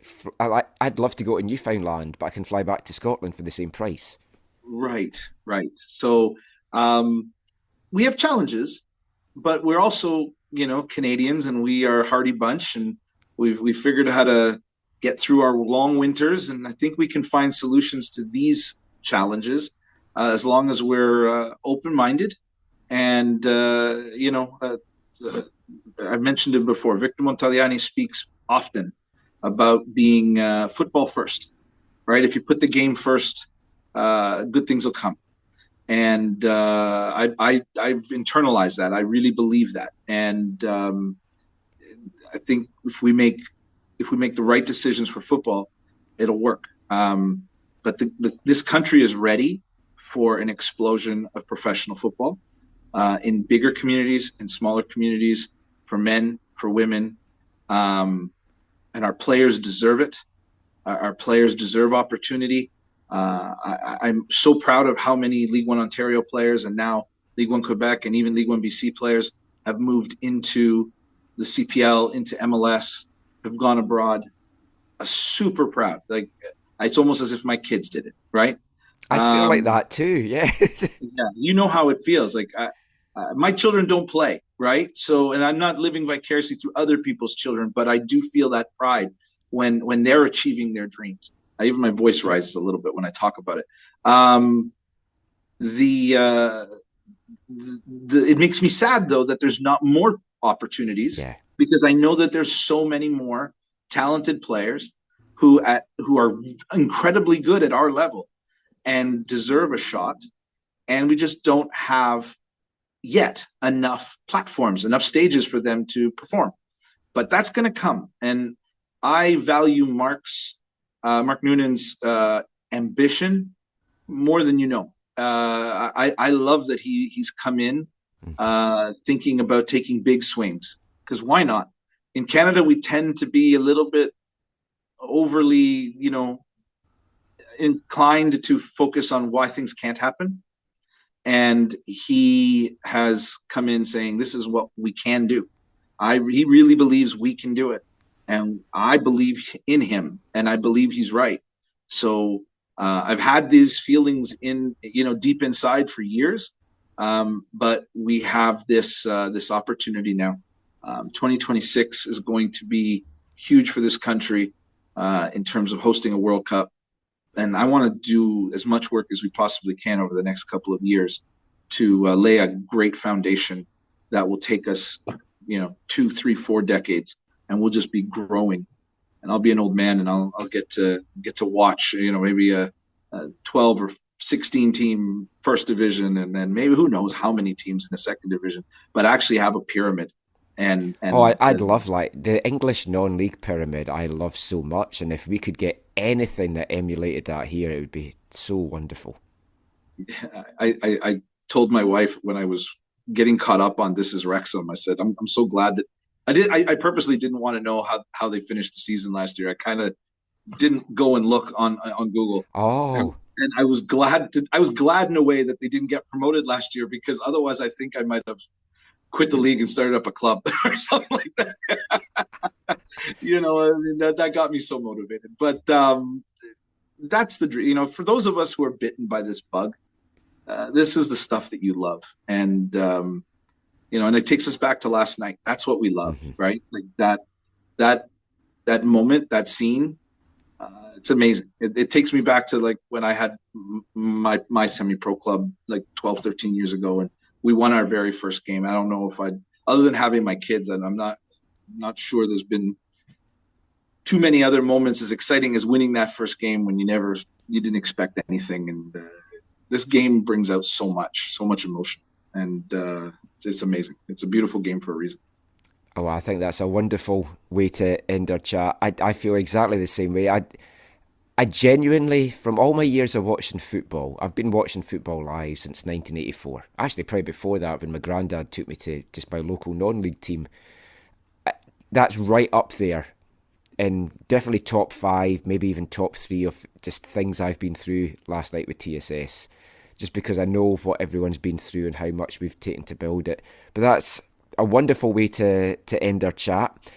Well, thank you so much for your time today, Dino. It's been a pleasure, and hopefully we'll talk more about expansions. And I think Interprovincial Championships, we'll get you on again. We'll chat about that come August, and we'll we'll see who's in it. Yeah, I can't wait to see who's in it. I mean, it's all to play for, right? I mean, this year in Ontario, we're using the hashtag every point matters because we're going into a promotion relegation. Yeah, see, that fascinates me. So, not only are teams fighting to win the title, but they're also fighting for position. So there is so much at stake, and it's going to be a hotly contested year. I can't, we don't have national team obligations that might keep NDC out of it if they were to win again. And they are an exciting group. I mean, you're talking about many of Canada's next generation of female superstars. Yeah. I enjoy watching them so much. So let's see if they're our representatives, because I know the rest of our 18 women's teams are not rolling over and just handing it to NDC. Those young stars are going to have to fight. So can't wait to see who it is and who the other provinces bring forward. And can't wait to come out to British Columbia in August again. I was there for the BC League 1 final last year, and that was wonderful. A couple of days, and can't wait to come back out. Well, I can't wait to see you again, Dino. Thank you so much for your time today, and we'll talk again soon. All right, Michael. Thank you so much.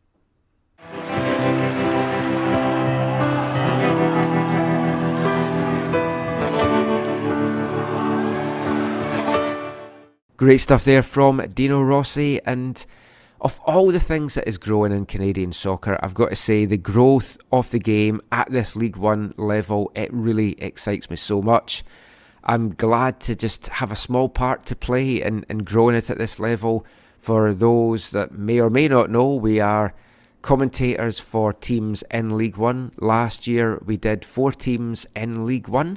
This year we're doing TSS Rovers and Altitude. May add a few other things in there, but as of now, that is the ones that we're doing.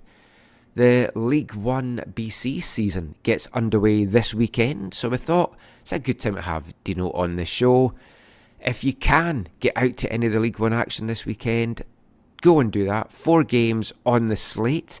The big one is the rematch of last year's League 1 BC championship game, as the defending champs now, and the team I'm sure everyone is going to now want to knock off, TSS Rovers, play host on Saturday at Swangard to Nossamat.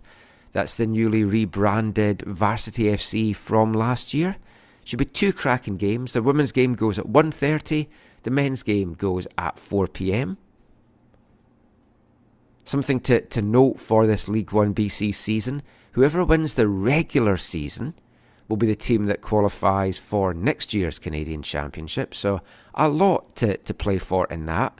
Sadly, TSS is going to be heavily depleted for this game because a number of their players are also going to be involved in the Provincial Cup, the A Cup final between BB5 and Croatia.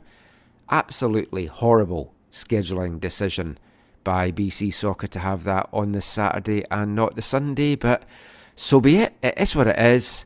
As Will Cromack says, it's next man up. So we'll see who rises to the plate. But get out and support League 1 BC, League 1 Canada, League 1 Quebec. It's a great brand of football.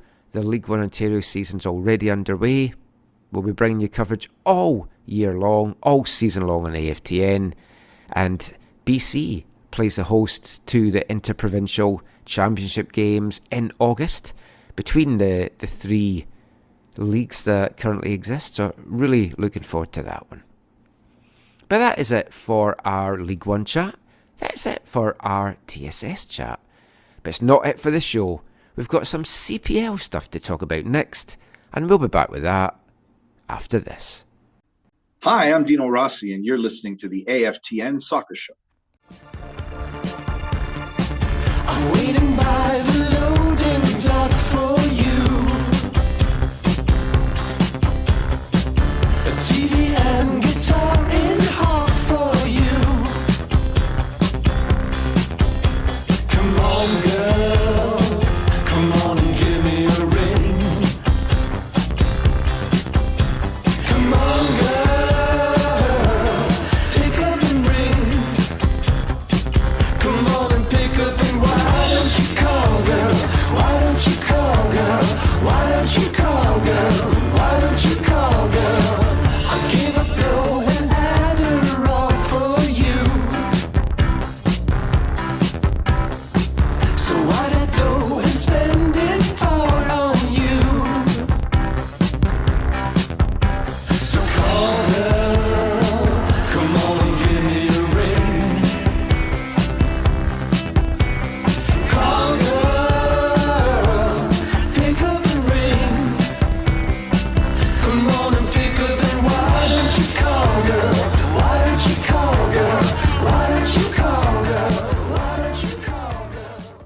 Welcome back to the AFTN Soccer Show on CITR Radio 101.9 FM. And kicking off this part, it is the final song in April for our Artist of the Month, Sparks. That was their collaboration band. I played a song from them before with Franz Ferdinand, the Scottish Legends. They were known as FFS, for Franz Ferdinand Sparks. One album was released, a self-titled affair, and that's a song from it called Call Girl. Hope you've enjoyed all our Sparks songs over the month. If you have, go and check out their stuff online, wherever you get your music from. Fantastic band. They've been going over 50 years, and their new stuff and the new album that they've got out is just some of their best stuff yet.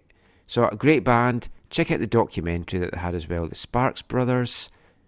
And we'll be back with a new Artist of the Month in next week's show. Who's it going to be? Will you like them? Probably not, but we're going to bring them anyway for the whole month. We've got one final part to bring you in this episode, and we're turning our attention to the Canadian Premier League.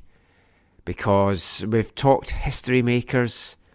It's been a very historic week for British Columbia football sides.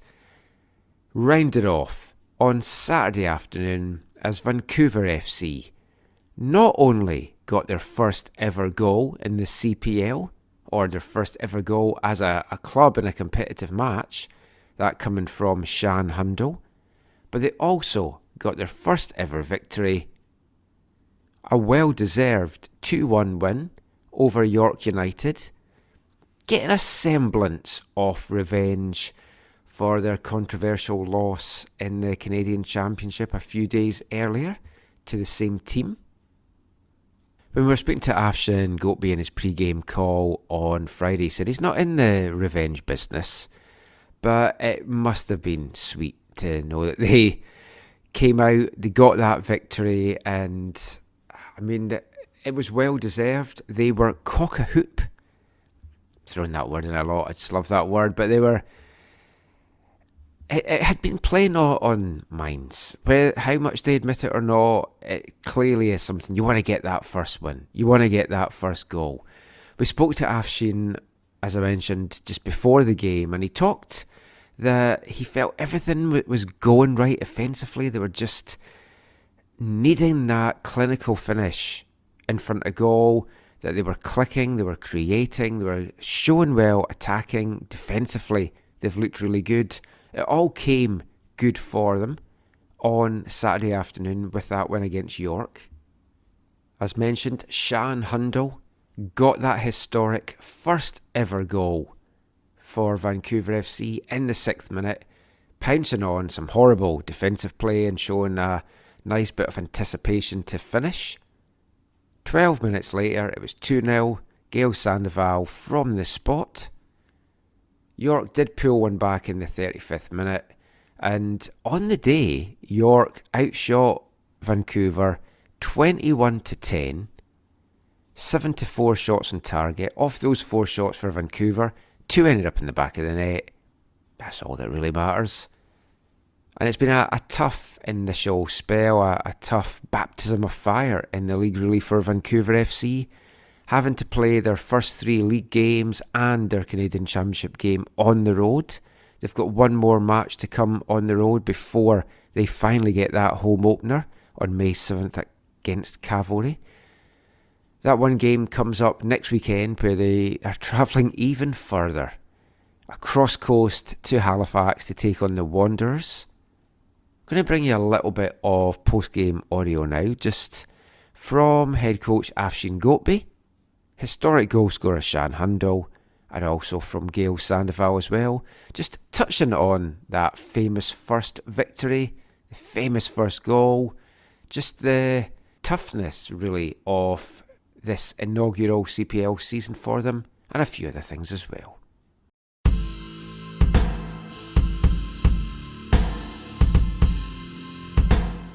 It's a very emotional moment for our players, staff, and I think the club. It was weighing on their shoulders for a while now because the discussions was always about who's going to score the first goal, when is going to be the first victory. And I'm hoping to get that out of the way because I think then we can play with better concentration and better football.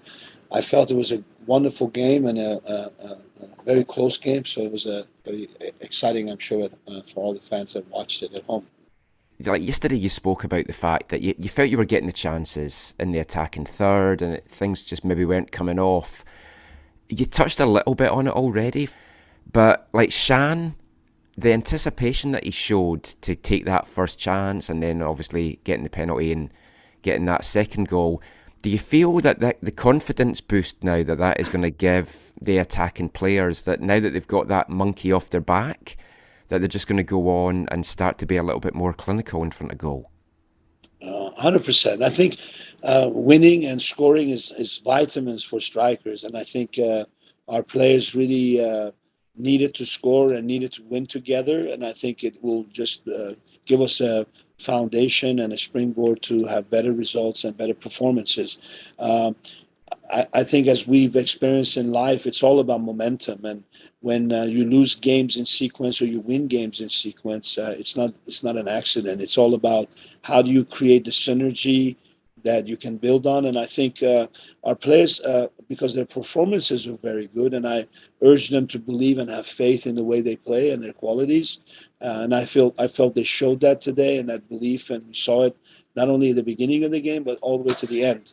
And I'm very proud of the resilience they showed, because they could have easily in the later stage of this game, as a young team would do, as a new team would do, take an equalizer goal and give the win away. But I think they kept their cool and able to get a result. So I'm proud of them. We talked before that there was nothing that you could have done with the stadium not being finished to not start the start of the season away from home. But it's kind of been a little bit of a baptism of fire, I guess, for you as a coach now in the league. What have you kind of learned from these 8 days about how different this league is and the kind of logistics of having all this travel and maybe having to be on the road a little bit more than usual? I think it's a wonderful question, and I've discussed it with my ownership. I've discussed it with my staff. I think one of the things that I'm 100% sure of, there's no doubt the quality of players and the quality of teams in this league. I think the Canadian Premier League, the world needs to know about the quality of the teams and the players. It's fantastic for a young league to have such quality. I think what we have to work on together is how do we give the logistical support, how do we give the financial support to have more staff, a more logistical aid to players as they travel so they can be comfortable to give the performances they need. I mean, we're talking about on every level, from technical level to medical staff, and having that kind of support around the team. And part of it is there are many people have 3-4 jobs in a team, and in other countries and other leagues, everybody's an expert in what they do, and everybody has one job, not multiple jobs. So I feel that will come with time, I'm sure. I saw it in MLS. I remember when 1996, when the LA Galaxy started, they didn't have a training pitch. They would go to the Rose Bowl, change their clothes, get in cars, personal cars, go to different facilities and try to train. And now they have one of the most beautiful training facilities. So it's going to take time, but if we work together and really fight for the development of the game and build Canadian football, I think this league can be a very special league in the global football. You were talking a bit about mentality and psychology and the problem of scoring the first goal and getting that first win.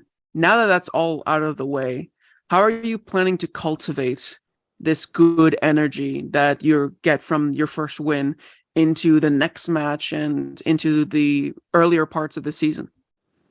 I can assure you that it'll be a little bit easier now. I think there's smiles on everyone's faces and a deeper belief in themselves and each other.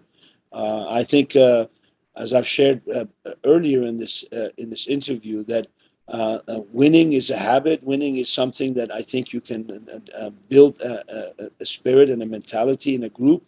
And I think these players are winners. They want to win together. They know it's going to be difficult to put wins back to back due to the lack of depth of most teams, and including our team, the logistical issues, the long travels. But I think with unity, with innovation and creativity within the team, and just our playing structure make it easy for our players to take the right positions, stay connected, and defensively and offensively be able to outnumber opponents in the important parts of the pitch.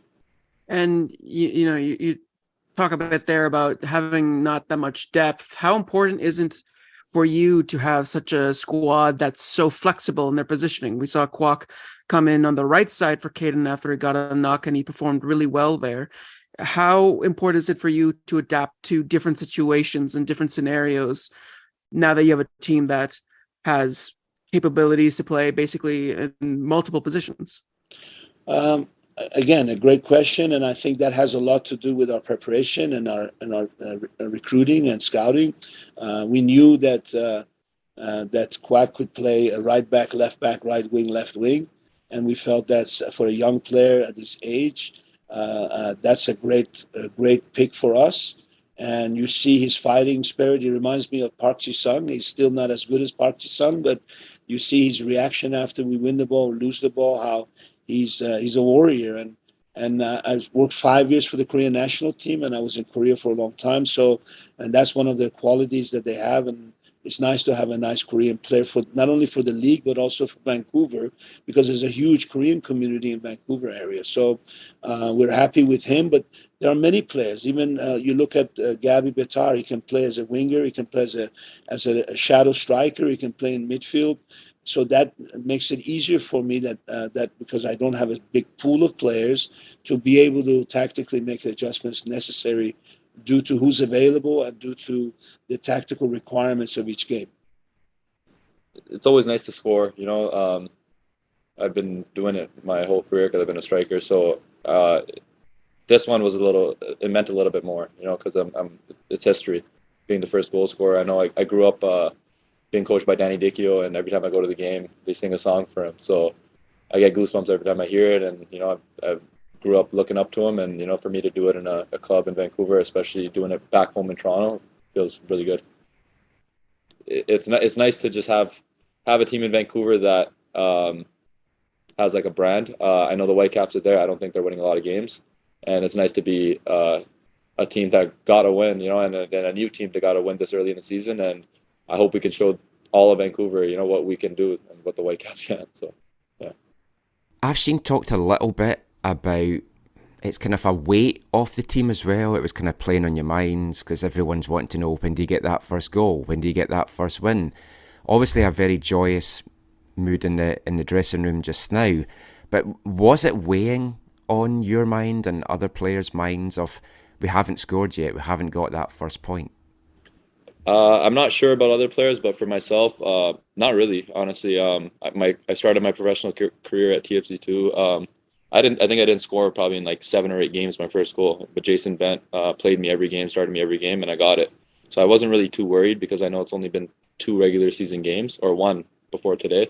So I wasn't really worried. I knew the goals were going to come. I scored the offside goal in the first game against Pacific, and I know I'm going to get my chances. I mean, today I should have had a first half hat trick if I'm being honest, but I know the chances are coming, so I wasn't really pressured. I just had to be confident enough to finish it. So the team's kind of had a baptism of fire. The fact that you're not able to play until May 7th here in Vancouver has forced you to be on the road. 3 games in 8 days is obviously a lot for any players to have, especially when all on the road. Looking at the previous time that you were here in the CPL with Valour, it was obviously during the COVID season, so you didn't have to really experience all the kind of rigours of travel and going from the island to then heading to the other side of the country. How have you found all that logistic side of things in this last 8 days?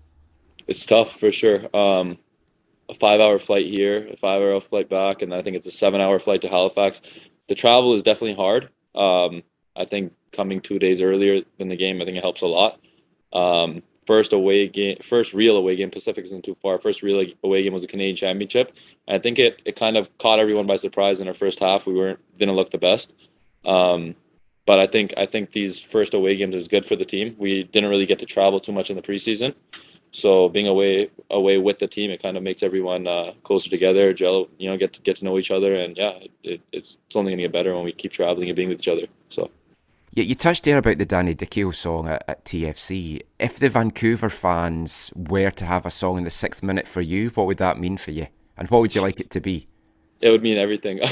I don't know what I'd like it to be, but it would mean everything. For it to be something that they do every game in the 6th minute, that would mean the world to me. It's history, right? So I don't know. I would be lost for words. So yeah. I'll have a word with Zach. We'll see what we can get sorted out for you. Yeah, thank you.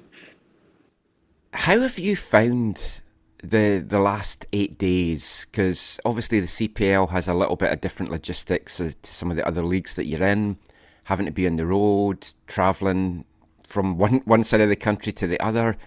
I know you've had a lot of travel when you were down in the A-League, but has this been a little bit of a difference for you? Has it been a bit of an eye-opener for you? Well, honestly, it's tired, Fly for long hours is so tired for the legs, for all the guys, because it's a big trouble.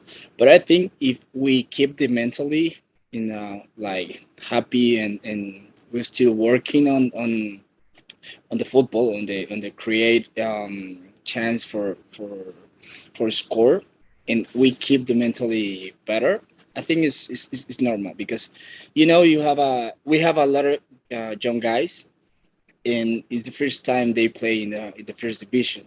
So maybe it's good if they know how is the fly, how is the traveling, how is the experience in the football, So maybe it's good. They need to enjoy this moment. Having lost last week and having the defeat midweek as well, how much was playing on your mind as one of the experienced players that we need to get this first goal, we need to get these first points, or did you not even think about that? Well, the cup is important for us and for everybody, because you have a chance for play with MLS teams. But I think is maybe that's my opinion. We are not ready now, for play now. Maybe on another level, we need to keep working step by step. We are so young guys. I think the most young in the league, the team. So I think we won't deserve now to play in the CP and in the cup. That's why we can win. Because if I told you what happened with the ref, well, everybody knows what happened. Everybody knows it's not penalty, but it is what it is, and we need to work in the league, and we try to be the best.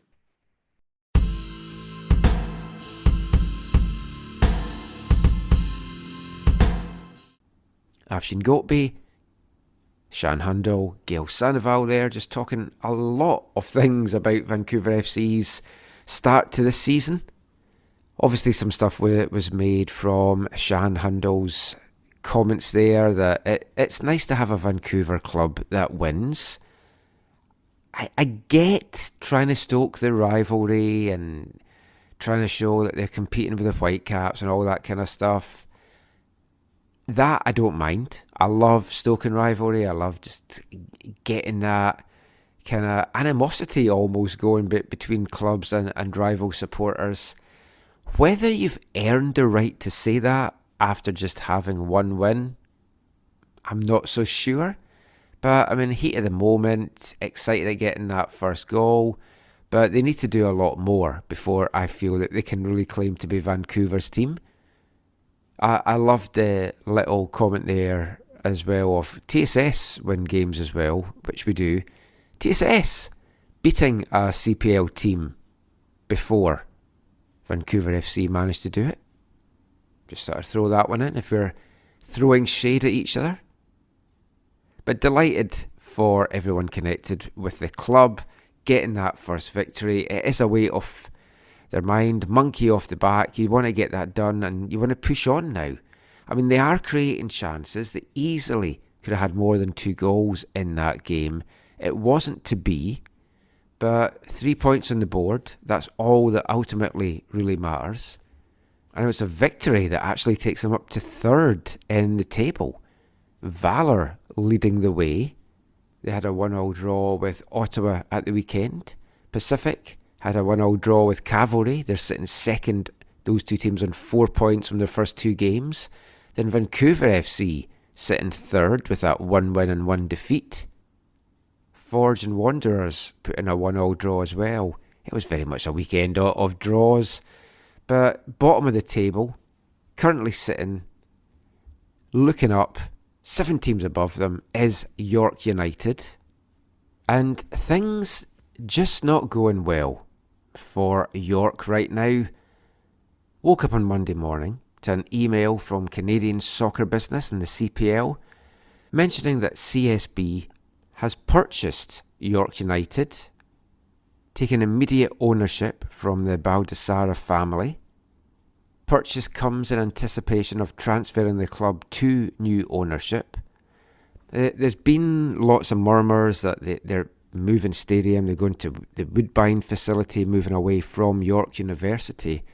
And the crowds that they've been getting at York, it's not been good. It doesn't look good on TV, the way the camera's set up, all the empty seats. And it's a club that obviously struggles because of how close they are in proximity to Toronto FC. How soon new ownership will be found, we don't know. Maybe they've got someone lined up for all we know. But it is concerning, coming on the heels of FC Edmonton folding at the end of last year. There's lots of murmurs in local soccer circles and Canadian soccer circles that Valour FC are also up for sale and they're looking for a buyer.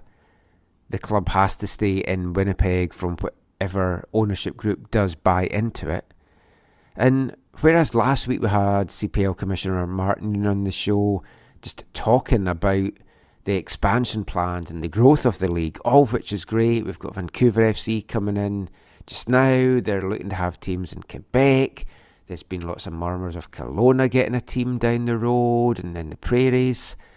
Adding these new teams is great, but if you're losing the existing teams like Edmonton, York, who knows what will happen to them if they can't find this new ownership. It's just all very concerning as about just really the future viability and sustainability of the league.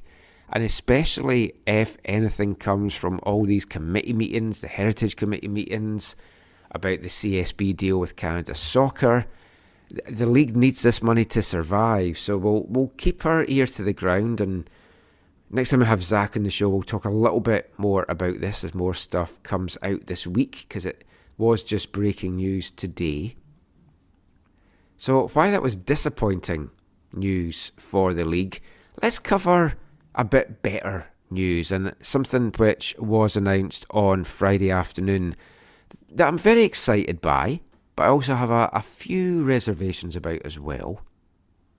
As the CPL announces their downward player movement pilot project. Bit of a mouthful, but in short, basically what that means is this is a temporary pilot project just to see how things go that will allow CPL players to earn competitive minutes in the League1 Canada competitions. So that's League 1 BC, League 1 Ontario, League 1 Quebec, and also the new League 1 Alberta exhibition series that is taking place this summer. It will also allow the CPL teams to get their players competitive minutes in USL League 2 and the top men's leagues in Manitoba and Nova Scotia as well. And those two are interesting for a reason that we'll kind of come to. Basically, CPL clubs can now move their professional players down to their designated affiliate club. So all 8 CPL sides can have an affiliated club, and they can get their younger guys, or any of their guys really, if they're coming back from injury or whatever, to earn additional playing time in competitive matches, get them up to speed if they're coming back from injury, or just getting that experience in competitive games. One thing I don't like about it is that there is no upward movement from affiliate clubs to the CPL as part of this pilot project. Because, I mean, what would be great is if a CPL team is affiliated with a League One side and there's a real standout player in that League One side, that they get the chance to maybe get a call up to the CPL, much like you get with MLS Next Pro, and the guys can get 4 call-ups a year to come and join the first team. That, to me, would have been an even better part of the project. So that's one of the things I don't like about it. But I do like that you're getting this competitive environment and a real tough testing environment for these younger guys to get the vital minutes that they need to continue with their development.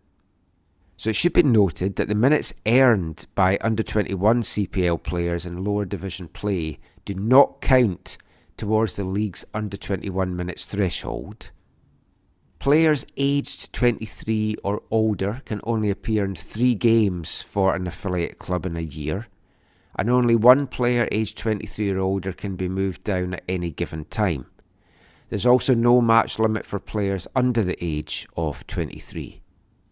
Any CPL players that's on loan as well to a CPL team, they're not eligible for this. So all 8 clubs can have an affiliate club.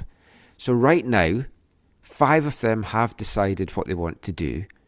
York United are tied up with League 1 Ontario side Alliance United. Unsurprisingly, Forge are tied up with League 1 Ontario side Sigma. Cavalry will be affiliated with Cavalry FC under-21 in the Alberta Men's Soccer League and also the League 1 Alberta Exhibition Series. And the interesting thing is that the 2 BC teams, so Vancouver FC makes a lot of sense, but they are tied in with Langley-based Unity FC, which is basically the League 1 side for Trinity Western Spartans. But the real interesting one is Pacific FC. Now, with 2 League 1 BC sides on the island, in Highlanders and Victoria, and the new Harbourside team in Nanaimo, you would have hoped that they would have affiliated with one of those just to grow the game across the island. But James Merriman, the head coach of Pacific FC, has strong ties and involvement with Hope and Health, the charity that bought over Varsity FC and are now the new owners for what is called Nosamat FC. So Pacific FC's affiliation is with Nosamat, which is basically UBC's affiliate side.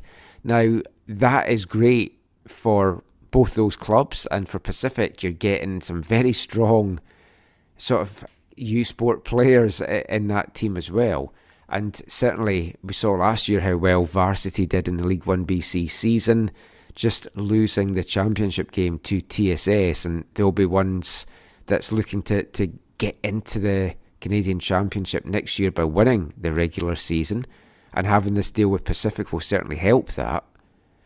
It's just a little disappointing for me that they didn't go with the island sides. I get why, but I just think that would have been better for the growth of the game on the island. One of the other things that I'm not a big fan of, though, for all these deals is you're strengthening certain sides. A side like TSS, for example, they can't have one of these affiliations because they have a lot of NCAA players on their team. So they are not allowed to be in a team with professional players. So that would rule them out altogether. But it means that you're strengthening one side, for example, in League 1 BC out of 8. And hopefully that will not be detrimental to the others and the others' success as well. Now, 3 of the CPL sides, Halifax Wanderers, Valour and Athletico Ottawa, can choose to affiliate with a team in any of the leagues mentioned. But at this point in time, unless anything's changed today that I've missed with being down the coast, they still have to make their decisions. So it's certainly an interesting project, and it is just a pilot project to see how it works out. If it does work out, it's going to be something I think they're going to kind of dig into and bed down a little bit more going forward. But there's more positives outweighing the negatives, and I just think it's a good thing to kind of bring all the leagues a little bit closer together as well. As we mentioned, Vancouver FC, their affiliated club is Unity FC. So I got a chance to ask Afshin Goatby on Friday just what this affiliation means to Vancouver FC and in the development of the younger talent on their roster. Here's what he had to tell me.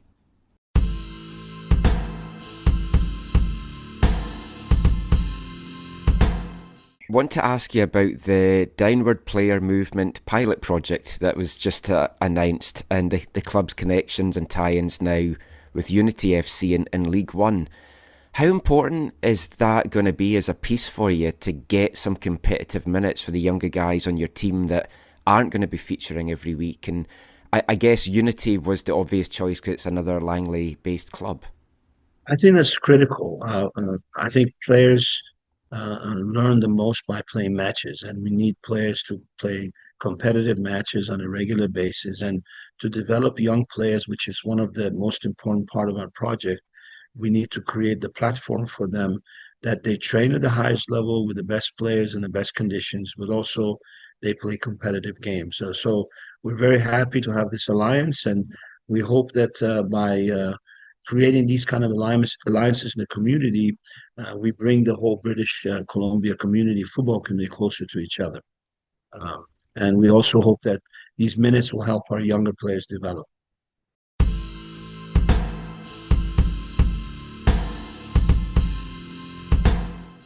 Afshin Goatby there, just explaining the importance of this League 1 affiliation with Unity to Vancouver FC. Certainly a few young guys on that roster that I would expect to join Unity. And it's going to be interesting to see how strong Unity are this year with those players involved. Have to think Halifax is going to strike a deal with Vaughan FC. They just haven't done that yet. But with some of their players going to Halifax, and obviously the head coach Patrice Geyser as well, to me that's the no-brainer. So it's going to be interesting to see really who Valour and Ottawa pick to be their affiliated clubs. But at least that's a good, positive, good news story to end from the CPL after a mixed couple of days of news as well. And that is pretty much it for this episode of this show as well. But of course we can't go without bringing you this week's Wavelength. This was a song I've been keeping back just to mark an occasion with it. And I think we got that occasion on Wednesday night in the Canadian Championship. That horrible penalty decision that gave York the 1-0 win, cost Vancouver FC the chance to win their first ever Canadian Championship game, cost everyone the chance to get the first ever Vancouver FC, Vancouver Whitecaps BC Derby in the competition. So I had to go for this song from 2021, former Artist of the Month from Luxembourg, the Skinflicks. This is a reworking of their song from many years ago, Smash the Love Parade.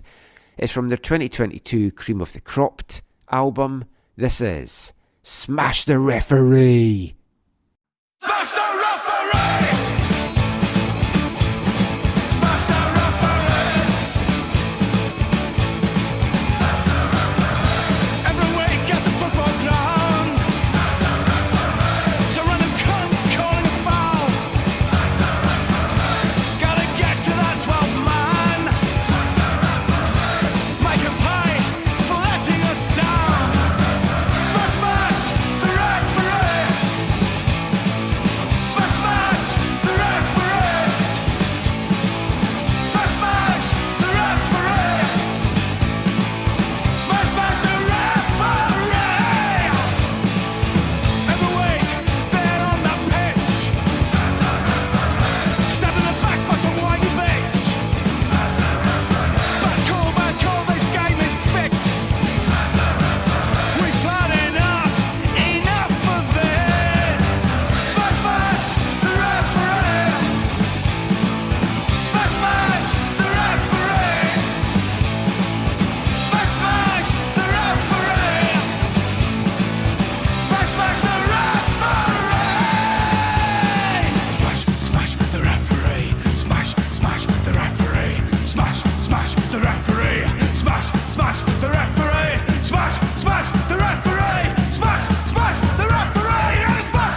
the skin flicks, smash the referee, and obviously all of us here at AFTN do not condone any abuse or violence towards referees. But sometimes they make really bad decisions and they make you want to smash something. That's all I'll say. But that is it for this episode of the AFTN Soccer Show. I hope you've enjoyed it. It's been another long one. We have covered a hell of a lot in this episode, and I hope you haven't been fed up just listening to my voice for the vast majority of it as well. We'll be back with the usual gang soon. Until then, thanks for listening. Take care, and mon, Canadian soccer. It's a golden age, everybody.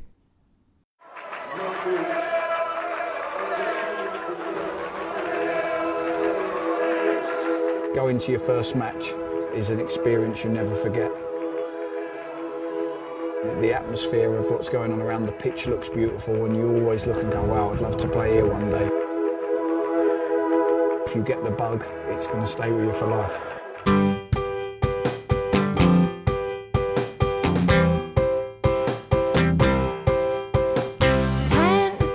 Minutes left, yeah, but